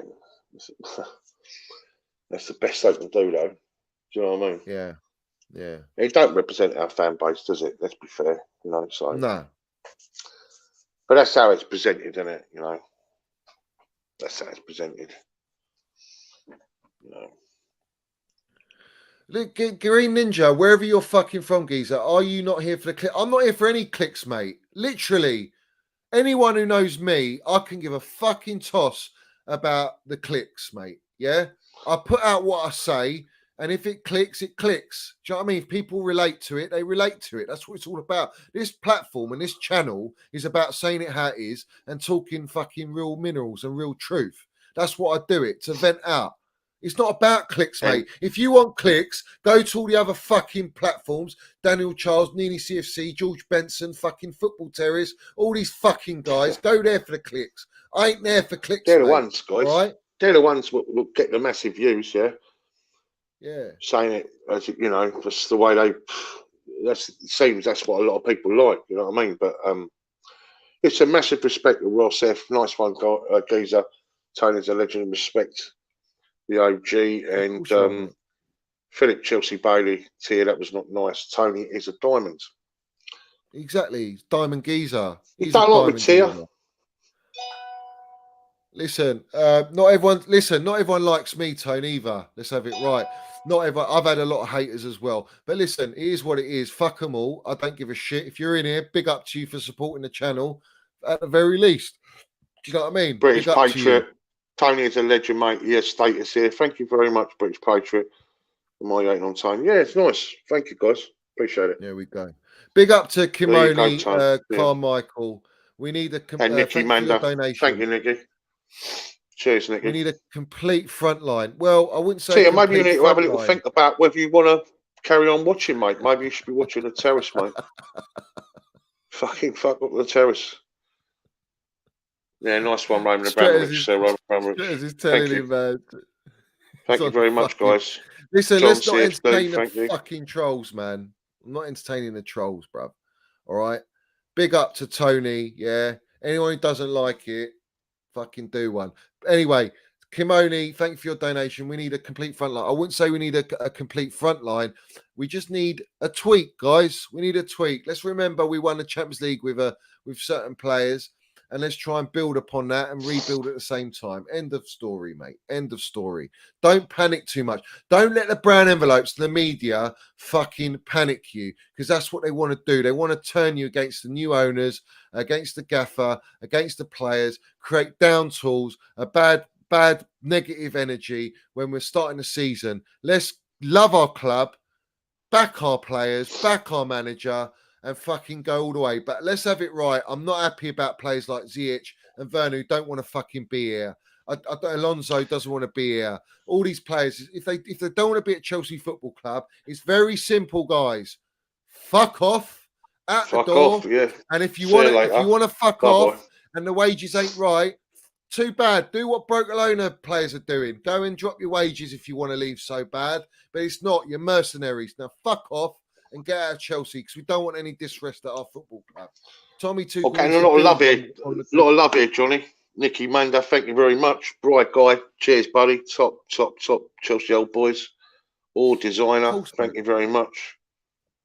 That's nice, man. Thank you. Let's have it right. What's that? Let's have it right. Tony, can we hear about your first game at the Bridge? It was against, do you remember the lineup? It was against Leeds United. But I was really, really young, so I probably don't remember the lineup. That's the truth. I went with my uncle Mickey. Yeah. No, I actually remember went with my lineup. granddad and my dad. Yeah. Hey? To remember Just a down there lineup. last time. Yeah. Burger King, yummy. Thank you.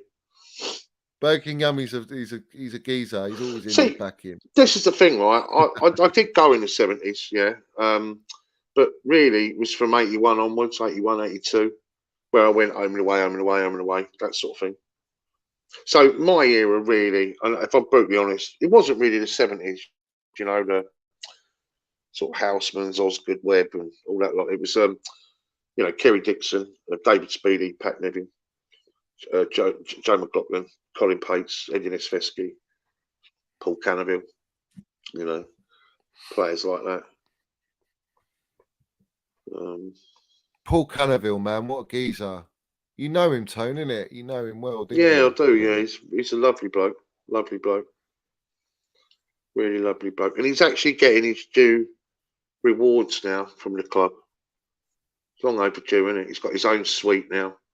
And he's respected now, you know what I mean? So respected now. And so he should be, you know. First black player to ever play for us.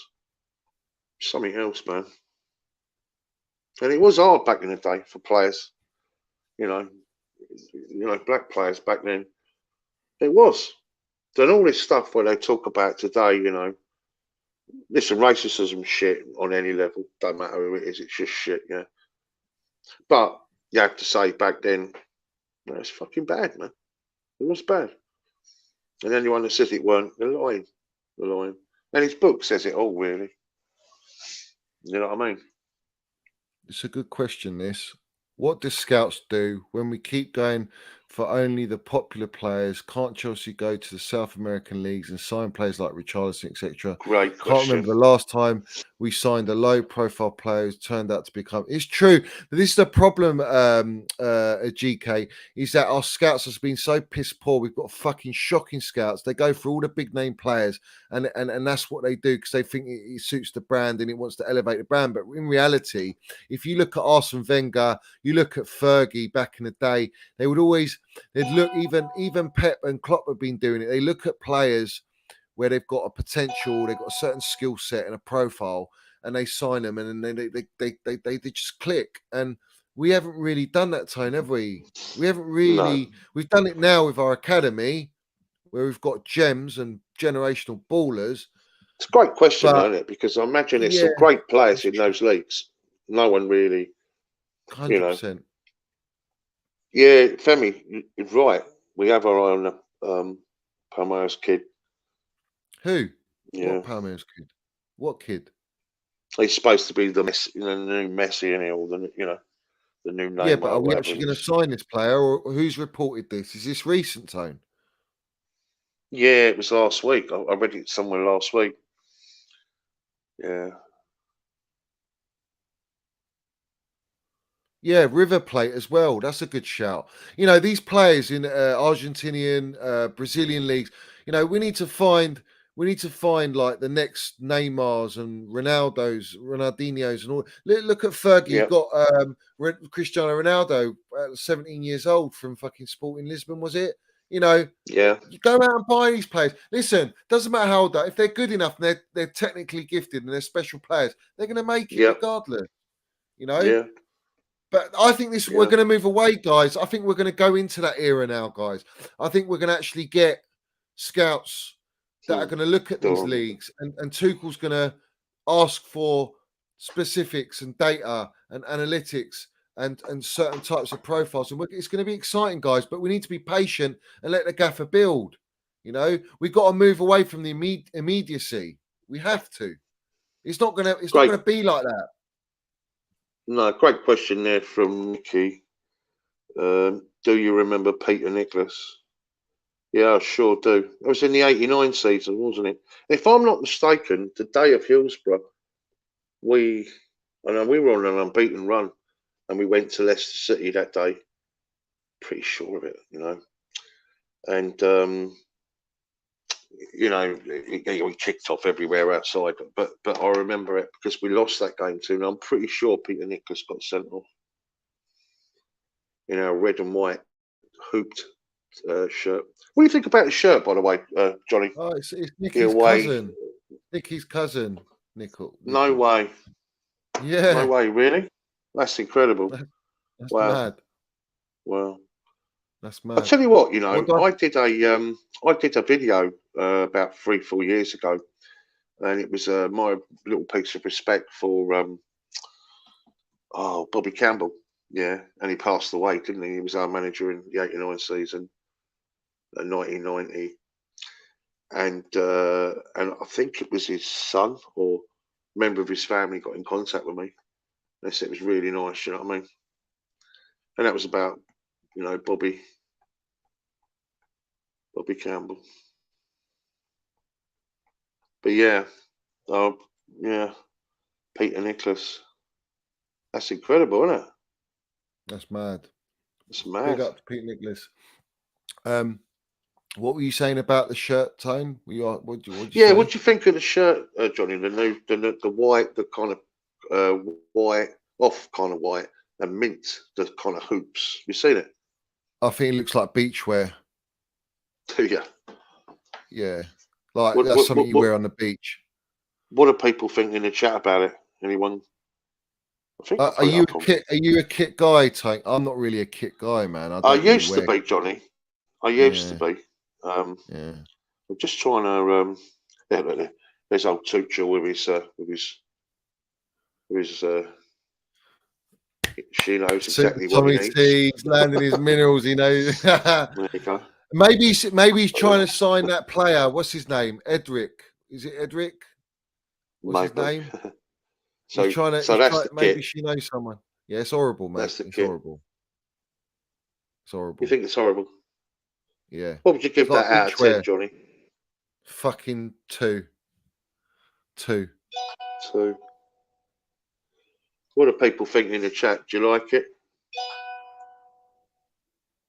I don't like Nike, I prefer Adidas. Oh, so we made a bid for Endrick. Listen, maybe he's the answer, guys. Is he ready to play for Chelsea now? How old is he? Is he ready to play now, or is he a fucking future one? Is he ready? Guys? The home kit's growing on me from a distance when I don't see the collar, but the collar is shit. On the blue kit, on the home kit. See our latest partner as well, Rolph in it. It's the future, Johnny. The future. Yeah. No crypto. He's 16 years old, but fair enough. Buy him anyway. Buy him. 16 years old. Fucking hell. Maybe he's ready. He's technically gifted. I'll check him out on YouTube. Big up that was Chelsea the old boys. future. What's that? That was the future. Yes. That Trev, Minnels man, Declan Rice, Reece James, Gallagher. Yeah. Am I right? Is that all of them? Yeah. Yep. Love it. It's lovely to see. Big up Chelsea old boys. Good question. Current squad to play Everton, formation and team. What would you say, Tone? Fucking hell. Sorry, say again. Current squad to play Chelsea, play Everton, formation and team. It's such a tough game. Formation's going to be show up. back three. Back three all day long. So back three. You're going to have. I'm going to call it now. You're going to have Thiago Silva, Koulibaly, Trev. Then you're going to have Reece James, right wing back, Chilwell, left wing back, Jorginho, Kovacic. And you're going to have Kai Havertz, Sterling, and Mason Mount. I think that's bang on. That is exactly the side that will play if we don't sign anybody else. Yeah. You know. But again, we're playing Mason Mount in the front three, for fuck's sake. And I know he's been our best player for the last 2.5 years by miles, yeah. And under Tuchel, he's been our best attacker. But we know he's an 8-10. He needs to play behind the front three. You know, this is what I'm saying, Tone. It's the signings, man. We need the signings. We need a DM. We need a De Jong. We need something, man, so we can play the back four and play Minnels Mount in the middle. And we're going to dominate teams. There was a clip on Mason Mount v Fulham where Lampard played him in the middle of the park and he fucking ran him ragged. And he scored a half volley as well to win the game. Yeah, Tuchel played him like that in the system. He had him drop into the midfield three, and we dominated everyone. Real Madrid, Porto, everyone we played, we dominated. I think it's shit. Even Liverpool. I think it's shit, right, that we've drawn Everton, right, first away game, because let's be honest, right, it was pretty much the last game, wasn't it? Last away game when we played them. We lost. And it was the moment they kind of got. We kind of gifted them safety, didn't we? And that will be in the back of their mind. Well, we'll just play the same way we did last time, you know. Yeah. And just put Chelsea under pressure, and they won't like it. And you know, so it's a difficult game. Look, I've always said, if you look at the track record, every time we've won at Everton, we've gone on to win the league. I don't think we'll lose, but I don't think we'll win. I think it might be a draw. It's one of them ones. But I want us to win, man. We need to get off to a good start because Tottenham's going to be hard. Yeah, Tottenham's going to be a tough game. Imagine we had Kane playing for us. Oh, listen, if we had Harry Kane, fuck me, we're right up there, regardless. We're right up there. He changes everything, the dynamics. But it's not going to happen, Tone. Let's not dream. Nikki, can you say hi to my boy Harry and my niece Serene? Landing the minerals, Harry and Serene. Big up to you. Hello, Harry. Hello, Harry. And hello, Serene. Much love. Up the Chels. Big up. I would absolutely love Harry Kane. I'd love Harry Kane, but he's not coming, and that's that. Why not, though, Johnny? I mean, wouldn't you think, if we just went out there and just went 130 million, let's have it, right? And just see the reaction. You're not telling me, right, that if he really wanted to leave, just saying, right, and he had that opportunity and it was there and Spurs could take it exactly what they were after. Do you know what, Tone? Levy's a type of tosser to go, you've offered 130, no, I want 150. And when you offer 150, so I pay want 170. So pay it. So pay it. He's worth it. I think it's levels. You know, he talked about levels. I know it's Harry Kane, but seriously, mate, he's a finisher. He changes our whole attack, man. Fucking hell. Honestly, I think we've suddenly become title contenders. Yeah. That's the difference, you know. Imagine if we had him in a Haaland up Declan Rice. front for us, right? By the way, did you see him score on his debut? Yeah. You know, everything he's swaggering and he honestly, mate, I can't see past City at all, you know. They've signed the dream, haven't they? He's going to be a tapping merchant at City. That's what he's going to be, a tapping merchant. Just put it there, basically, and I'll put it away. Yeah. But what I'm saying, Johnny, right, is wouldn't you just I mean, if anything, right, even if they weren't going to sell him, and even if it's a pointless exercise, maybe it will just unsettle them a bit. Just unsettle them. Definitely unsettle Conte. Conte will be well pissed. My thing is, we should have offered Lukaku to Spurs for Conte. Yeah, he would have taken. In exchange. He would have. Yeah, and he would have still taken that. No, he's at Inter Milan now. Oh, no, yeah, I know, but could we? We want him back. He just wanted Milan the toss pot. The fucking rat. I know, mate. He won't leave. He won't leave Spurs, mate. It's a dream. Listen, we've got a better chance to sign Declan Rice, and that's a fucking very difficult task at the minute. But we need goal scoring wingers. We need. Yeah, but where else would he go? This is my point. Yeah, Man United. So, all right, they're talking about Bayern Munich. Yeah, but I think or Real Madrid Kane want to stay in the Premier League. And he wants to break Shearer's record, doesn't he? He wants to break Shearer's record. So he wants to stay in the Prem. He would do that at Chelsea. You guys doing a watch along for the Udinese? No, I think I'm going to do. I'm going to do an after show stream on that.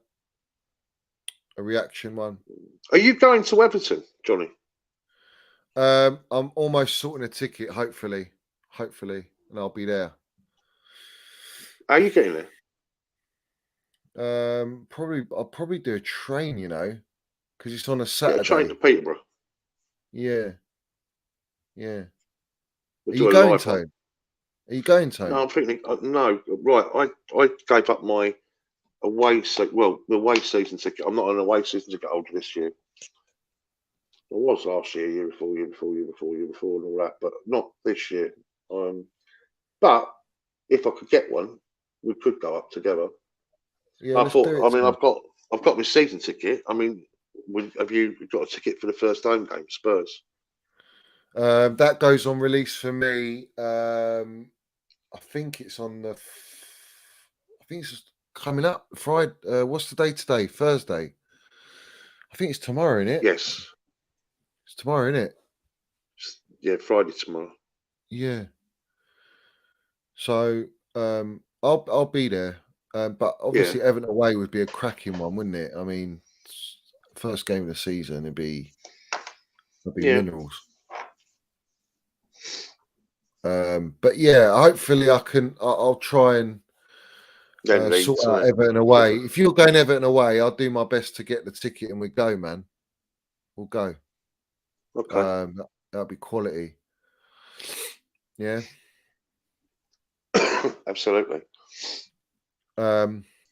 Is this their last season, Johnny, before they move? I think it is, yeah. Yeah, I think so. Yeah. Yeah, cheers, Nicky. I always had them. I mean, always your away tickets and that. And obviously I've got my season ticket anyway for the home games. But I might need one for Everton, actually. Yeah, I might need one. Yeah. I do fancy, you know, I kind of said, I'm going to pick and choose them, but do you know what I mean? I wouldn't mind a ticket for Everton. I definitely want to do. I definitely want Leeds. I want Southampton. 21st. I want. I like Southampton. I haven't done Newcastle. That's a fucking big one because it's so far. But mate. Done it too many times. I fucking hate it. Yeah. I hate it. I hate that. And they put you right at the top, didn't they? Right at the top, man. Oh shit, mate. Shit, mate. Yeah. Do you know what? I go. You know where the away supporters go in? I go a bit further down, right, and start talking to them, and they got this lift for stewards and lift for like their personnel. And I'm saying, I need the lift, mate. Were you at West Ham, Tone, away? I've done West Ham 2 or 3 times. There's certain grounds Johnny. I've done them. I don't like that ground at all, mate. No, I do hate it. not The like Stratford it. Wall. I hate Don't it. like it. And do you know what they did? Like they made us fucking walk all the way round, right, with the old bill, Yeah, no, they always all do the that. way round, Yeah. fucking escorting us. It's ridiculous, mate. Deliberately. Yeah. My guy It's Studio Stretch, yeah, he's football, isn't it? United, yeah. He went, so basically he got he said, I've never done Newcastle. I really want to do Newcastle, right? Yeah. So he got a message on the day of the game. It was a Monday night tone, 8 o'clock kickoff to go Newcastle. Yeah. He got the message at like fucking 10:30. By 12 midday, he was out the fucking door. And I messaged him and I knew he didn't pick up because I called him. I go, are you there yet? And he went there. He didn't get back till 5 in the morning. I've 5 in the I've done morning. that. I've done that about 5 seasons on the spin. We didn't even fucking get a win there. They were always beating us. And I remember I went there. Was it Sunday? I think it was a Sunday. And well, anyway, I parked up at the station, and they've got a little castle there, haven't they, by the station, little Newcastle. But yeah, no, it was a bank holiday, and it was absolutely banging, mate. You know, the club scene and that, loads of young girls walking around, crazy. You know what I mean? Like absolutely buzzing, like you know, the club, lots of girls and young lads and that. And, yeah, but as an experience watching football, it's the world's worst. This is a It good just thing. shows shit. If you're talking about needing a striker, why do so many fail at Chelsea? And also with our style of passing sideways and backwards, who would fit? Well, this is the thing. In Thomas Tuchel's system, he doesn't really go for that traditional striker. That's why Lukaku didn't work. That's why Lewandowski wouldn't work. That's why Ronaldo won't work. He needs a sort of like that multi-dimensional striker. I think Acosta would work. Yeah, because he would press. He's aggressive. He's a finisher, but he's got great link up. He's got, and I think Kai Havertz has the ability and the potential to go that way, definitely. But let's be fair to Kai. He hasn't had a run in. First season he was in and out, change of manager, won the Champions League for us, baller. All right. Second season, last season, we bought Lukaku and it fucked it all up. And he's not had a run in. So I think this season is a big season for Kai Havertz. And I think with Broha behind him, fighting and competing, it's great. That's the minerals. And then we just need another attacking, goal-scoring winger like Sterling on the right side to compete with Callum and Pulisic. Do you know what I mean? That's the way I think we go for this season and try and. Do you remember the 6-3? The 6-3 victory? Talking of Diego Costa and that. Yeah, of course. What a game that was, mate. At Everton. Do you know what? He was an unbelievable striker, wasn't he? But Conte fucked that up, didn't he? Really? Let's have it right. Yeah, he did. Yeah, he did. Yeah, he did. Yeah. We've never replaced him ever since. No. It was bad enough trying to replace Drogba, and we got Costa. And let's have it right. Jose Mourinho was the one that bought our two best strikers, wasn't he? Bought Drogba and Costa. And look at him now. He bought Tammy at Roma and he's balling. It's just like... Jose always knew. Where's Pedro? It's his birthday, isn't it? Was it his birthday? Yeah. He was actually. Yeah, he was a baller, man. Very underrated and underappreciated. He was, and William one side, Pedro the other, and Hazard. Just think we were better. Just things were better. You know what I mean? But yeah, big up to everyone. I hit my 2K today. What a fucking great achievement. Yeah, well done, mate. 1 month and I've done 2K. Like that's massive, mate. Massive. Yeah, it's true, Josh. I'll take Costa now. Yeah. Everyone would take Costa, man. Everyone would take Costa. What a legend, man. He was a baller. Listen, mate. everyone hated playing against him. They hated it. Do you know what I mean? Yeah. Big up, guys. Please like the video. Get us up to the highest likes. We need the likes. That helps push out the show. And obviously, if you haven't subscribed, get in there and subscribe, guys. Get in there and subscribe. Chelsea SW6 and Minerals FC. Yeah, I loved Costa, mate. He was Hazard, Costa, Pedro, William. William was well underrated, mate. Fucking hell. And I know he was a bit frustrating, but he carried us when Hazard left. He literally, with Mount, literally helped us, mate. Big time. The goals the experience against Tottenham as well. And yeah. And obviously him doing Spurs. Do you know what I mean? Come on. Let's have it right. Yeah. You got to respect William, mate. You got to respect William. Pedro's a legend. He was amazing. My kid, I'd go on my own with my boy. And he saw us and walked through and gave my boy a cut. Yeah, it's lovely to see. It's lovely to hear. Isn't it? That's just what you want, isn't it? You know? Yeah. Absolutely. That's absolutely. Where is it, Lee? Are you guys worried about the first game? So many players want to leave, and we only signed 2 players. I'm concerned because the gaffer said so. The gaffer says we're not ready. That's where I'm concerned. You know, but he's telling the truth, innit? So we just have to ride with it, people. We have to ride with it and support our team. That's it. That's all we can do. Can't do anything else. Yeah, we've just got to get through it, haven't we? And I do think we will sign some more players, you know. Look at the size of that cookie, people. Look at the size of that cookie, mate. Beautiful. That's what you call the minerals, yeah? This is Minerals FC, right? Proper there. Proper. That's going to be Chels, mate. We're going to be the biggest cookie, mate. Fucking the next 3 years. Everyone's going to want this cookie, mate. And all the brown envelopes want to eat off this cookie. Let's have it right. They love it, mate. They love it. Right. Are we done, John? We're done? We're good. Guys, excuse me. What's your score prediction for tomorrow's game? Line up.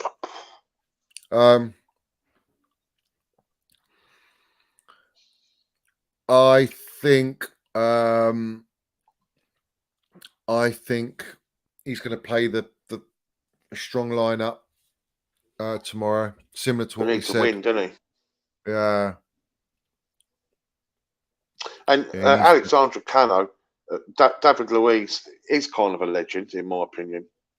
And I was really gutted when he went to Arsenal, but then I think so was he. You know. But there you go. Was that Sarri that got him out? No. Apparently, I heard he had a row with it was Frank. Frank that got rid of him. Oh, it was Frank, wasn't it? Yeah, you're right. Yeah. But it was Jody Morris apparently squared to him. Or something happened, like a bit of a row or something. It was the pre-season game. I forget who we were playing, one of the Red Bull teams. And anyway, he got singled out or something, and he, you know, it was one of them, and that was it. Yeah. I really loved Luis, so I ain't gonna lie, I was buzzing. Listen, he's a quality quality player, wasn't he? He had his mistakes, but what a pass and goals and everything. He was just a quality player, man. Yeah, Ramirez, yeah. Nick, if you go on YouTube, you go on YouTube and you just you have a YouTube channel, whatever your account is, and you just subscribe on Tony's channel and my channel. If you go on our video, our handles are there where you can subscribe to them, and then you can watch it on your phone and stuff. Yeah, Philip's lovely. He's a big supporter, mate. Big supporter. Do you know what, though, Johnny? This is the fourth one, isn't it? Fourth JT Minerals. And apart from, there's been no news, is there? Really? Not really, is there? No, they've shut up because they've been it's poor. But this is for Chelsea old boys. This is for everyone. Yeah. Everyone that's ever doubting our football club and our team and the gaffer, all right, and any fan that has any second thoughts, the one thing you got to realise, and when it comes to the rivals, in London, this is Chelsea FC, let's have it right. We got the 2 stars.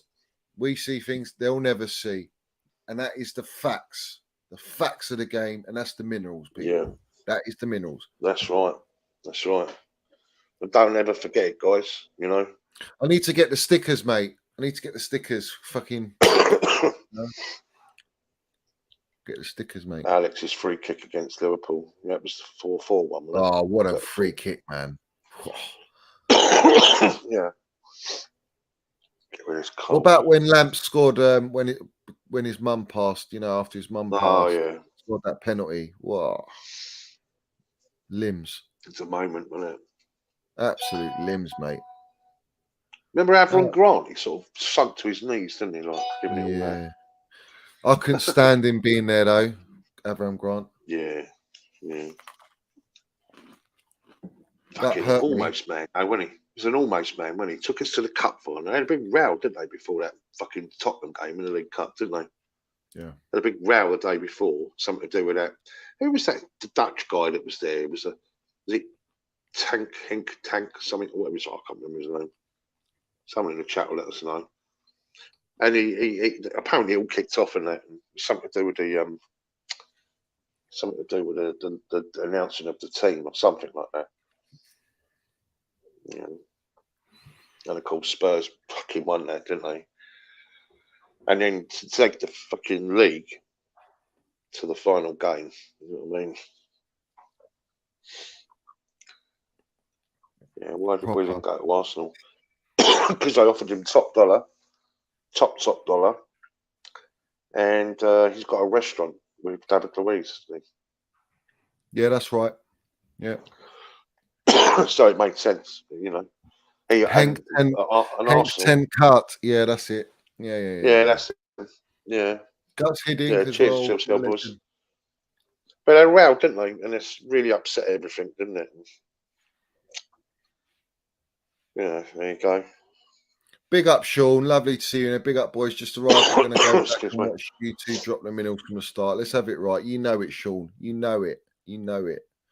Yeah, Mikel was underrated. Really underrated, wasn't he? Oh, Mikel's 10 minutes to go. You're winning 1-0. You bring on Mikel, didn't you? Yeah, shut the game. I mean, he's not. He was very technically gifted, mate, for his position. Blimey, what we'd do with Mikel now? We'd love Mikel now, wouldn't we? Yeah, he's fantastic. Yeah. Gary Neville said he's the most talented player he's ever seen in that position. AVB. He said, he was fucking. Yeah, AVB was. Excuse me. Who was worse, AVB or Benitez, Johnny? Oh, I hate Benitez. Spanish waiter. Fuck. I know, but he won us the Europa League, didn't he? Yeah, I mean, AVB was shocking, but then again, he got sacked when Di Matteo came in and we won the Champions League, so it's like... Oh, Nicky, look. Fabregas is magic.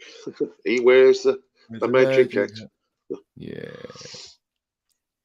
Oh, Nicky. You sing it to him.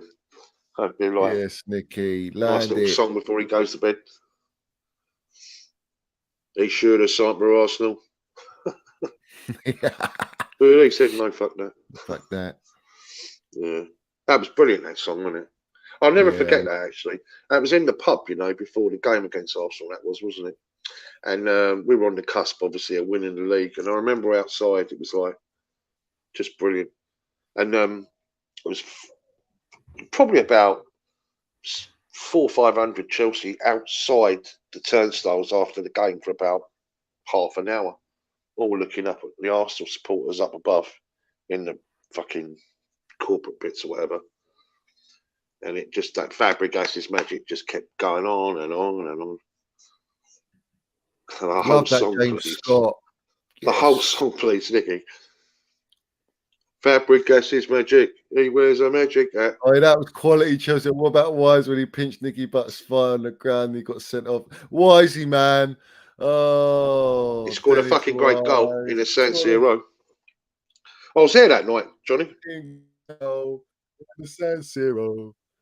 Oh, what that was incredible, legend, man. Dennis Wise, man. Fucking hell, Johnny. That was an incredible couple of days that was out there. Yeah. Brilliant. Legend, we were in the Irish bar there. It was called the Sports Bar. Yeah, it was just off the square in Milan. And it was hundreds of Chelsea. It was just what an atmosphere. Dennis Wise. Bloody hell, Nicky. Go on, Nicky. We want Nicky on. We need Nicky on. Let's get Nicky on. Yeah, get Nicky on. Nicky She's got some real stories, mate. Let's have it right. Go on, Nicky. Love that, Nicky. I got Dennis Wise on my backdrop, mate. Got to have Dennis Wise there. I got fucking Osgood. I got the Zolas. I got all the minerals in there, man. All the minerals. I got all the GOAT managers there. Let's have it right. I remember when we signed him from Wimbledon, yeah, and I was like so buzzing, you know what I mean? You know, back then, like, it was such a big one, you know what I mean? We landed a big one. We had Besant, the keeper, the Wimbledon goalkeeper. Yeah, Besant, yeah. Lurch. I think Zola changed everything, though, didn't he? Zola, yeah. Hullet, LeBouf. But it was Hullet that brought Zola, wasn't it? Yeah, but Hullet, big signing. Vialli. Big. Vialli, I loved Vialli, man. What a player. My boys. Do you remember that game in the snow? Do you remember that game in the snow? Yeah. Tromso. Yeah. Tromso. And Vialli, yeah. like, what a legend. What a fucking hell.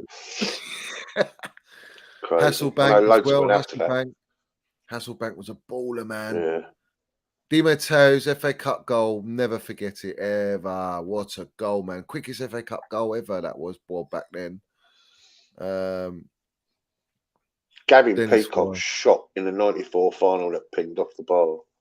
Peacock was just sick. Wasn't meant to be, was it? Yeah. Spencer as well. Mark Hughes was very good for us as well, wasn't he? Yeah, Mark Hughes, yeah. Sparky. He was a Chelsea fan, wasn't he? Yeah, he was a Chelsea supporter. Yeah. Yeah. Lovely place. Very expensive, though. Miko Dillon. Ramirez, a baller. Do you know what? He doesn't get enough respect, Ramirez, for that chip, you know, in the new camp. Oh, you're joking, yeah. That chip was one of the.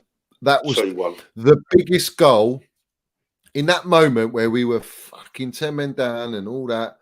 Yeah, and the ball by lamps to see him, the ball by lamps to find him, and then you would never have expected Ramirez to make that finish. No one expected that.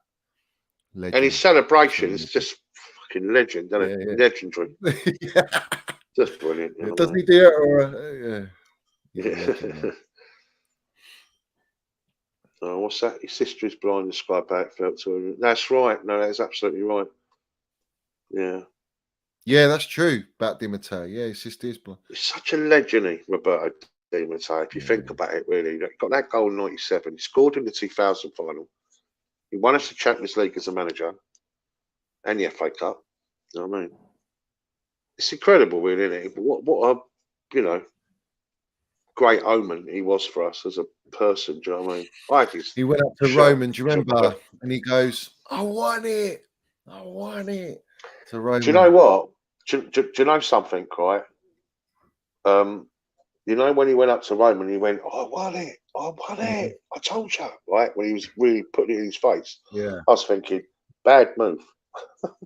Yeah. In other words, be humble. In other words, just go. Yeah. It happens. You know what I mean? But he didn't. Yeah. He was wagging in his face. I don't think Roman liked it. Yeah.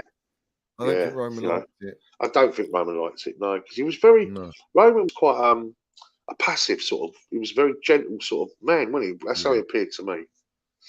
Ruthless, but gentle. But ruthless. Yeah. Eidegan Johnson, what a baller, mate. He was what a buy from Bolton. Great buy. Yeah. He had a great goal celebration, didn't he, that?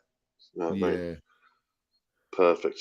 Oh, that's a good question. Johnny, what Chelsea player do you think had the most wasted potential?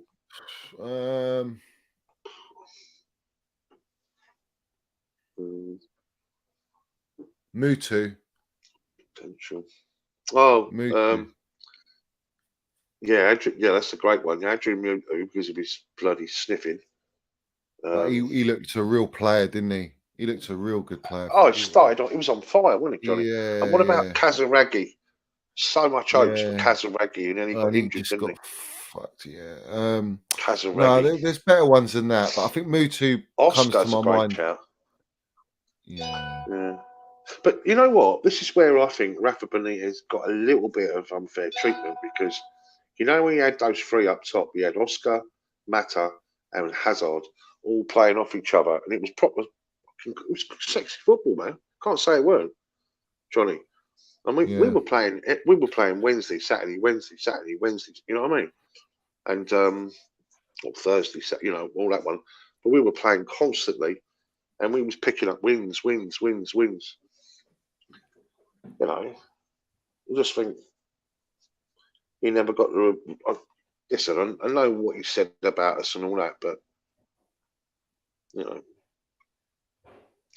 Yeah, Hernan Crespo, but he was homesick, wasn't he? Or didn't he get his house burgled or something? His wife was in scared, wasn't she? He was a great finisher, man. Fucking hell. That goal I'm trying to think. I'll tell you what, actually. Robin.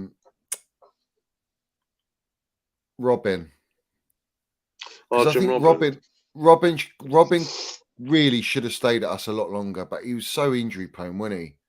He was so injury prone, and then we just sold him, didn't we?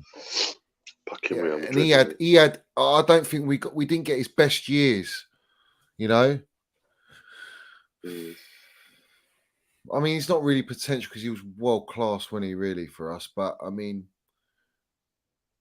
he's a player that I would have wanted for a longer period. I remember signing him, going, "This guy's it. This guy's got the minerals. He's Shevchenko." Yeah, but Shevchenko for me, I felt like we bought him too late, and there were Serie A tax. Damien Duff. Damien Duff was a baller. Yeah, Damien is right. Robin and Duff in that Barcelona game. Bloody hell! Talk about playing the ball quickly. Paul Elliott, what a shell! Paul Elliott, blimey, yeah. Elliott, what a player! Even Josh McCracken, graceful player. Yeah, McCracken. Yeah, he had a fucking great high hopes, and then Kakuta, and we just didn't hear nothing of him. Dale Kakuta, yeah. He mate, I was watching him. He was so talented. Yeah, who's the other one at the moment? He's out on loan, and it was so much. You know, I'm trying to think of his name. Oh, I can't think of him. It's a young lad. Oh, Masonda. Charlie Masonda. Masonda, yeah. That goal against Juventus, Oscar. Wow, Cherami, yeah. I think right now Gilmore is in this bracket right now. Gilmore, he's got so much potential, and he's not been given the opportunity. The FA Cup game against Tottenham, Salomon Kalou. We were 3-1 down, weren't we? Sam Dallabonna. It's a great one, Matt. Great one. Dallabonna, blimey. Van Ginkel as well. Fucking hell, Van Ginkel, man. But he had a bad injury, didn't he? Van Ginkel. Who was that Dutch player that would fucking shit? We were paying top dollar for him, and he was like, fucking hell, I can't think of his name. Someone will mention it in the chat. He hardly plays at all, like, you know, and we were like paying top dollar. I mean, but then you could say this about all of our strikers. There you go. Well done, Josh. Thanks, man. Winston Bogart. Oh, bloody hell. Yeah. Cheers, Josh, the old boys. Boularus was the worst for me. Remy. Boularus was the worst, mate. Yeah, Bolo Zenden. Fucking hell, all these players you think, wow, they Bolo played for Chelsea. Zenden, yeah. What about Chris Sutton, Tone? What a flop Chris Sutton was. Yeah, 10 million. Was it 10 or 15? I think it was 10. 10 million. 10 million. That was a lot. He scored in his debut as well. I was there that day, Man United. Was it Man United? Yeah. And, you know, but Yossi Bele. Oh, Mario Stanic. What a baller, man. Yeah. He was a baller. What a baller. Yeah. He was baller, man. Some great goals he scored. You know, when you start opening it up like this, it's weird, isn't it? Yeah. Tory Andre Flo. I think he was rated, though. I think he was just a great substitute. No, do you know what? Andre Flo, for me, for the guy, the build he was, the technical ability, the goals he scored, he was a great player. George Weir. The thing about George Wedge, it was his debut against Spurs, wasn't it, at home? And he scored, didn't he, in the last seconds of the game? Yeah, that was. We bought these players when they're reason. at the end of their career. That's the problem. We bought them, at, you know. Yeah. Marco you want to buy them when they're charisma. Yeah, he was fucking. Jesper Gronke. No, he was fucking quality. Yeah, but he got us Champions League. Brilliant. That Champions League goal, mate. You know what I mean? Mendes. Yeah, Thiago was quality. Abiyaro, great little player. Yeah. Yeah, what Anelka was a baller. Not wrong. Anelka was a baller. But we got rid of him now. He's gone, isn't he? Yeah. He's gone. Laudrup. Fucking hell. Yeah, Laudrup, yeah. Kesman. Oh, he was one. I had high hopes for Kesman. Kesman, just didn't. He scored in the final, didn't he, in the League Cup? So, Bubby Yaro. Alexis Smirtin, that. Falcao, JP, yeah. Great call. Deco. I thought he was all right, though, Deco, didn't you? Do you remember Didier Deschamps? Yeah, of course I do. Yeah. Sidwell. Fuck, you know. Bjarni Goldbeck. Yeah, that 45 yard against For me, Carvalho. Carvalho's one of my favourites. Carvalho. He was an absolute. Look at that, Pedro. Andre Schürrle. Frank Leboeuf, they called him CD head. Yeah, because he had a massive scar on the back of his head. Like along as like it's got a CD in there. Jody Morris. It's a good call, that. Joey Cole. No one's put Joey Cole, man. No one's put Joey Cole. Quality. Joey Cole. If he was Brazilian, mate, he'd be in every team, mate. He'd be playing for Barca and Real Madrid. Joey Cole. He's just a ball lad. All the minerals. Joey Cole. Big up Joey Cole being one of our pundits as well. That's a great one, Del Horno. They got sent off, didn't they, against Barca, wasn't it? Yeah, Del Horno, yeah. Dimitri Karine, look. He was all right, old Karine, wasn't he? Do you remember the Karine song? Karine, Dimitri Karine, Dimitri Karine. Dimitri Karine. Oi. What about Petrescu? Petrescu was a great little player as well, man. Wayne Bridges' girlfriends.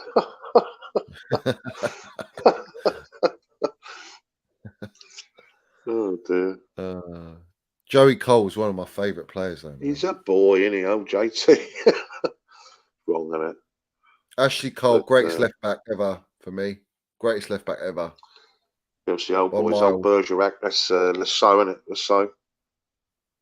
We bought him back, didn't we? We sold him as a winger. Bought him back as a right fullback. Ricky Carvalho.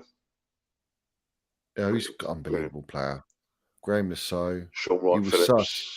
No, he did all right. Hands down, one of our best, Joe Cole. He was just goals against United, and he's every fucking where, isn't he, Joey Cole? Yeah, he's just a beautiful player to watch. Skill, the way you want to watch the game. He's just aesthetically, just minerals, isn't he? And I love that he's talking on us on BT Sport and he's representing us. I love it. Yeah, I love that Joey Cole's talking about Chels. So we've never had pundits like we've got Glenn Hoddle on that. Don't get me wrong, but he's got a Spurs affiliation as well. Whereas Joey Cole, for me, he's like he loves Chelsea. He's still working with the club, and he works a lot with the youth. And the fact that he's representing us on BT Sports, or if you go, I don't think he goes on Sky Sports, but he's on like all the platforms. Do you know what I mean? We need more like that, Tone. You know, Ashley Cole as well. Yeah. Good call. Quadrado. Oh, what a flop he was. Yeah. Mikel Forsell. Fucking hell. Mikel Forsell. Yeah. That was good. He was quality little player. Remember that old Malouda, Did you rate Malouda like I never really like? Yeah, I did. Yeah. Yeah, I did. I didn't put him like amongst like all the other players because I don't know. I think they were just better quality, but he was very underrated when I guess, and what he Now, did, yeah, Johnny, great season. Yeah, what comment that is? I don't know if you want to pick up on that one, mate. Ashraf where Chowdhury in the chat, literally uh, just a couple of minutes ago. Arsenal disgrace if they continue playing party. Yeah. No, So he's what is actually it said. true then? Is it No, true that go further down, Johnny. Go further down. He's gone. Johnny, he's calling me Rolph or Ralph, but you guys hearing this party news, Arsenal fans are really out here protecting party after the shit he said and not dismiss to not doing.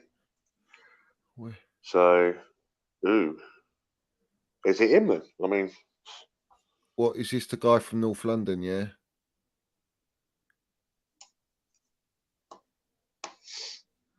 where is Big up identity to given away Bartek. by a big Arsenal account? It's a big Arsenal account. What did you want to see, Bartek? You want to see the minerals? Is that what you want to see? Is it this one you want to see? That one? It's fucked up. Is that the one you want to see, Geezer? More than welcome, my guy. More than welcome. But I got a new one. Have you not seen this one, Tone? Go on. You've not seen this one? I'll show you this one. Where is it? Here we go. You seen this one? Carlton Cole. That's a good one. Carlton Cole. You're still there though, Johnny. Look with your double buggy.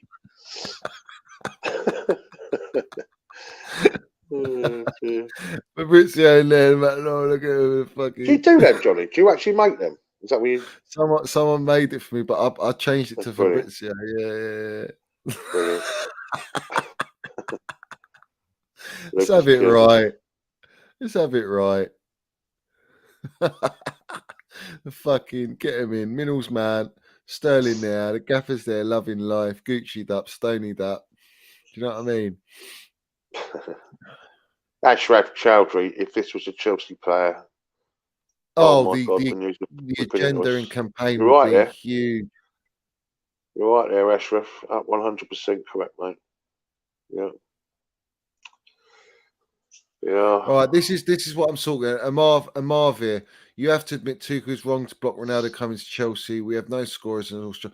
Yeah, but you got to understand why he's doing that, and you can't question the gaffer because listen, Cristiano Ronaldo brings a lot of baggage to your squad. All right, he brings high wages.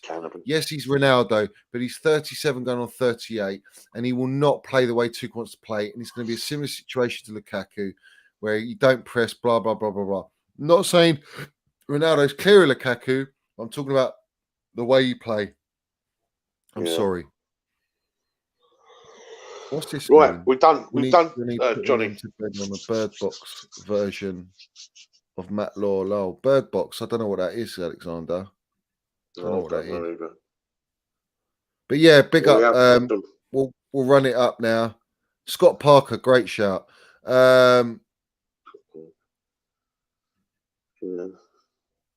Great shout that actually. Great shout.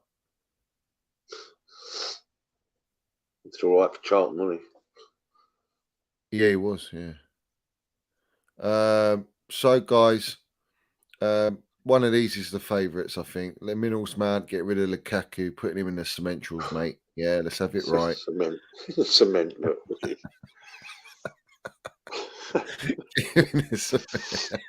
Cement boots. My baller. Minerals man is my baller, mate. Fucking great player. Loic Remy. Fucking right, yeah. Class player. I'll just say before we go, though, massive respect to everyone out there. Thank you very much, guys, for showing us lots of love as well. And we had a bit of an imposter on the. Oh, don't worry about the trolls, man. Big up to everyone in here. We appreciate all your support. Thank you, guys. Yeah, don't worry about it. Mate. Sturridge, great player. Should never have let him go. Should never have let him go. Do you think so? Do you remember his fucking his What did he used to do when he used to celebrate? What was his celebration, Johnny? Do you remember? Proper fucked, wasn't it? If I remember rightly. Sturridge. I know what you mean, but I can't do it. Yeah. Look, David Sturridge was a technically gifted player. Moses was underrated, man. Moses was underrated. Imagine if Arsenal bought him, they'd be giving it Gabriel, Moses, fucking. You know. Do you know what? Moses would be great shot as a wing back for us. You know that.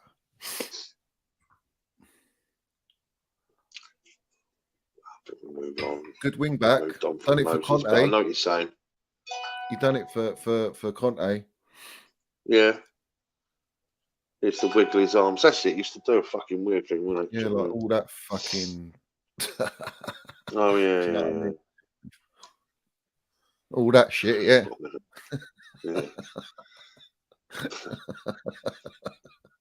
Yeah, let's have it right. Big up everyone. Big up to everyone in here. Let's land another one. Bowley landed the minerals. You know what I mean, on the cement. We got a shot of him immediately. He's in the wheelbarrow. Yeah. Yeah, Peacock. Or Gavin. Or player. Fucking pastor now, isn't he? He's a pastor. Preacher.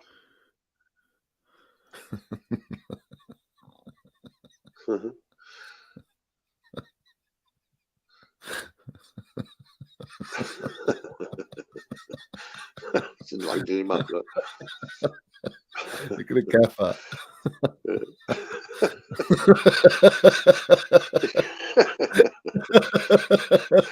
Loving it, isn't he? Oh, dear. Oh, mate, let's have it right. Let's have it right. Mo Salah. One that we let go, I suppose. Yeah, Salah, we let him go. Never have guessed it, though, would you? That he'd be turning out the way he did. Never in a million years. Yeah. Oh, I don't know, guys. Have I got the midget one here? I think I took it off. I took the midget off, but I like this one. This one's proper with the minerals mount there. Do you know what I mean? Yeah, minerals mount. My baller. You there, your big rosette, Stone Island.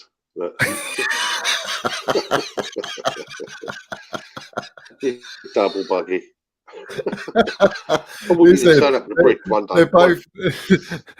They're both in my pram. I'm taking them around for a lovely journey around Minerals FC. It's delightful, fellas. It's absolutely delightful in Minerals FC.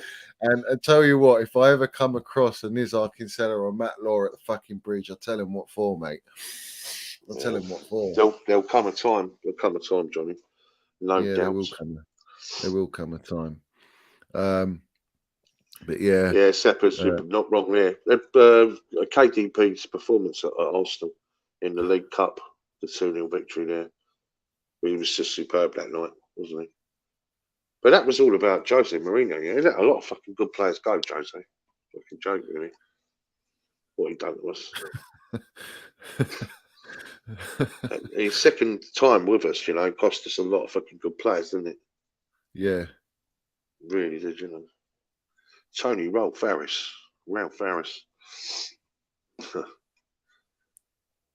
Great stuff, people. Listen, guys, like and subscribe on Tony's channel, Chelsea SW6, on his Facebook. Repost it, and please like on my channel. Get us up to the highest likes, whatever we're on, and more importantly, subscribe to the channel, and please put comments. Give us your feedback at the end of the show in the comment section, and land your minerals in the comment section. We'd love to hear from you, as always. So, Tone, anything you want to say, guy?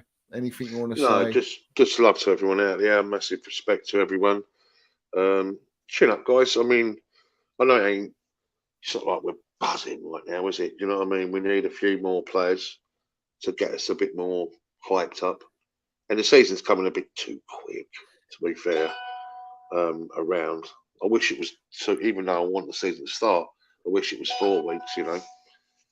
but it is what it is, and we have to roll with the dice, you know. So just massive respect to everyone out there. Thank you very much to Bri Guy. Thank you. Just sub to Tony's channel. Great show, gentlemen. Thank you very much. Much appreciated.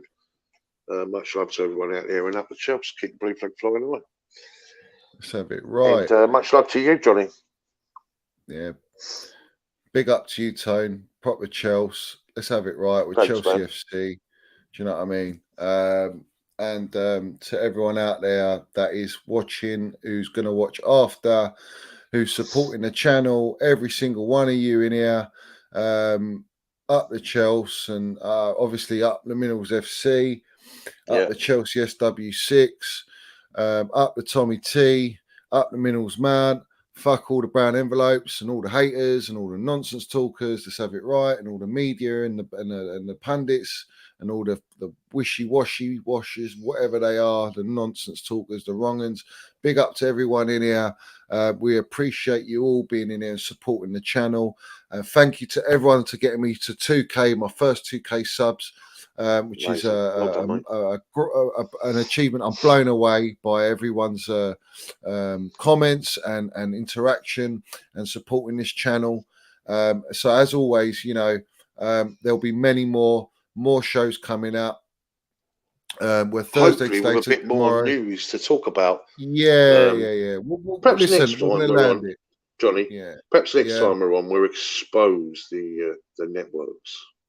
Yeah, no, we will. Yeah, you know, we'll because do that. not a lot of people know how it all started. Yeah, 100%. We do. We know. Yeah, of course. So big up to every single one of you guys. Thank you very much. Most importantly, please like the video, subscribe, support the channel, Land of Minerals, and big up to all of you in here. We've seen some new faces in here.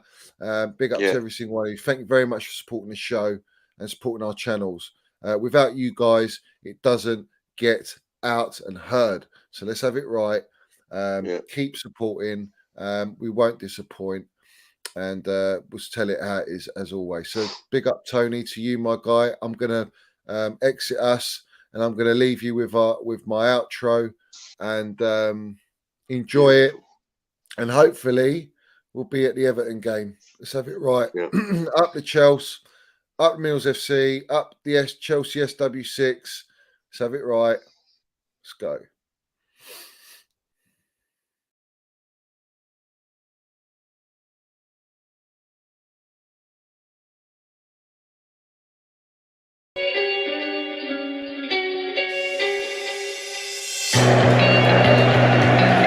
Right, Pride of London. London is blue. Let's have it right. Up the Chelsea, up the Mills FC. Let's go.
Have it right, Minerals FC.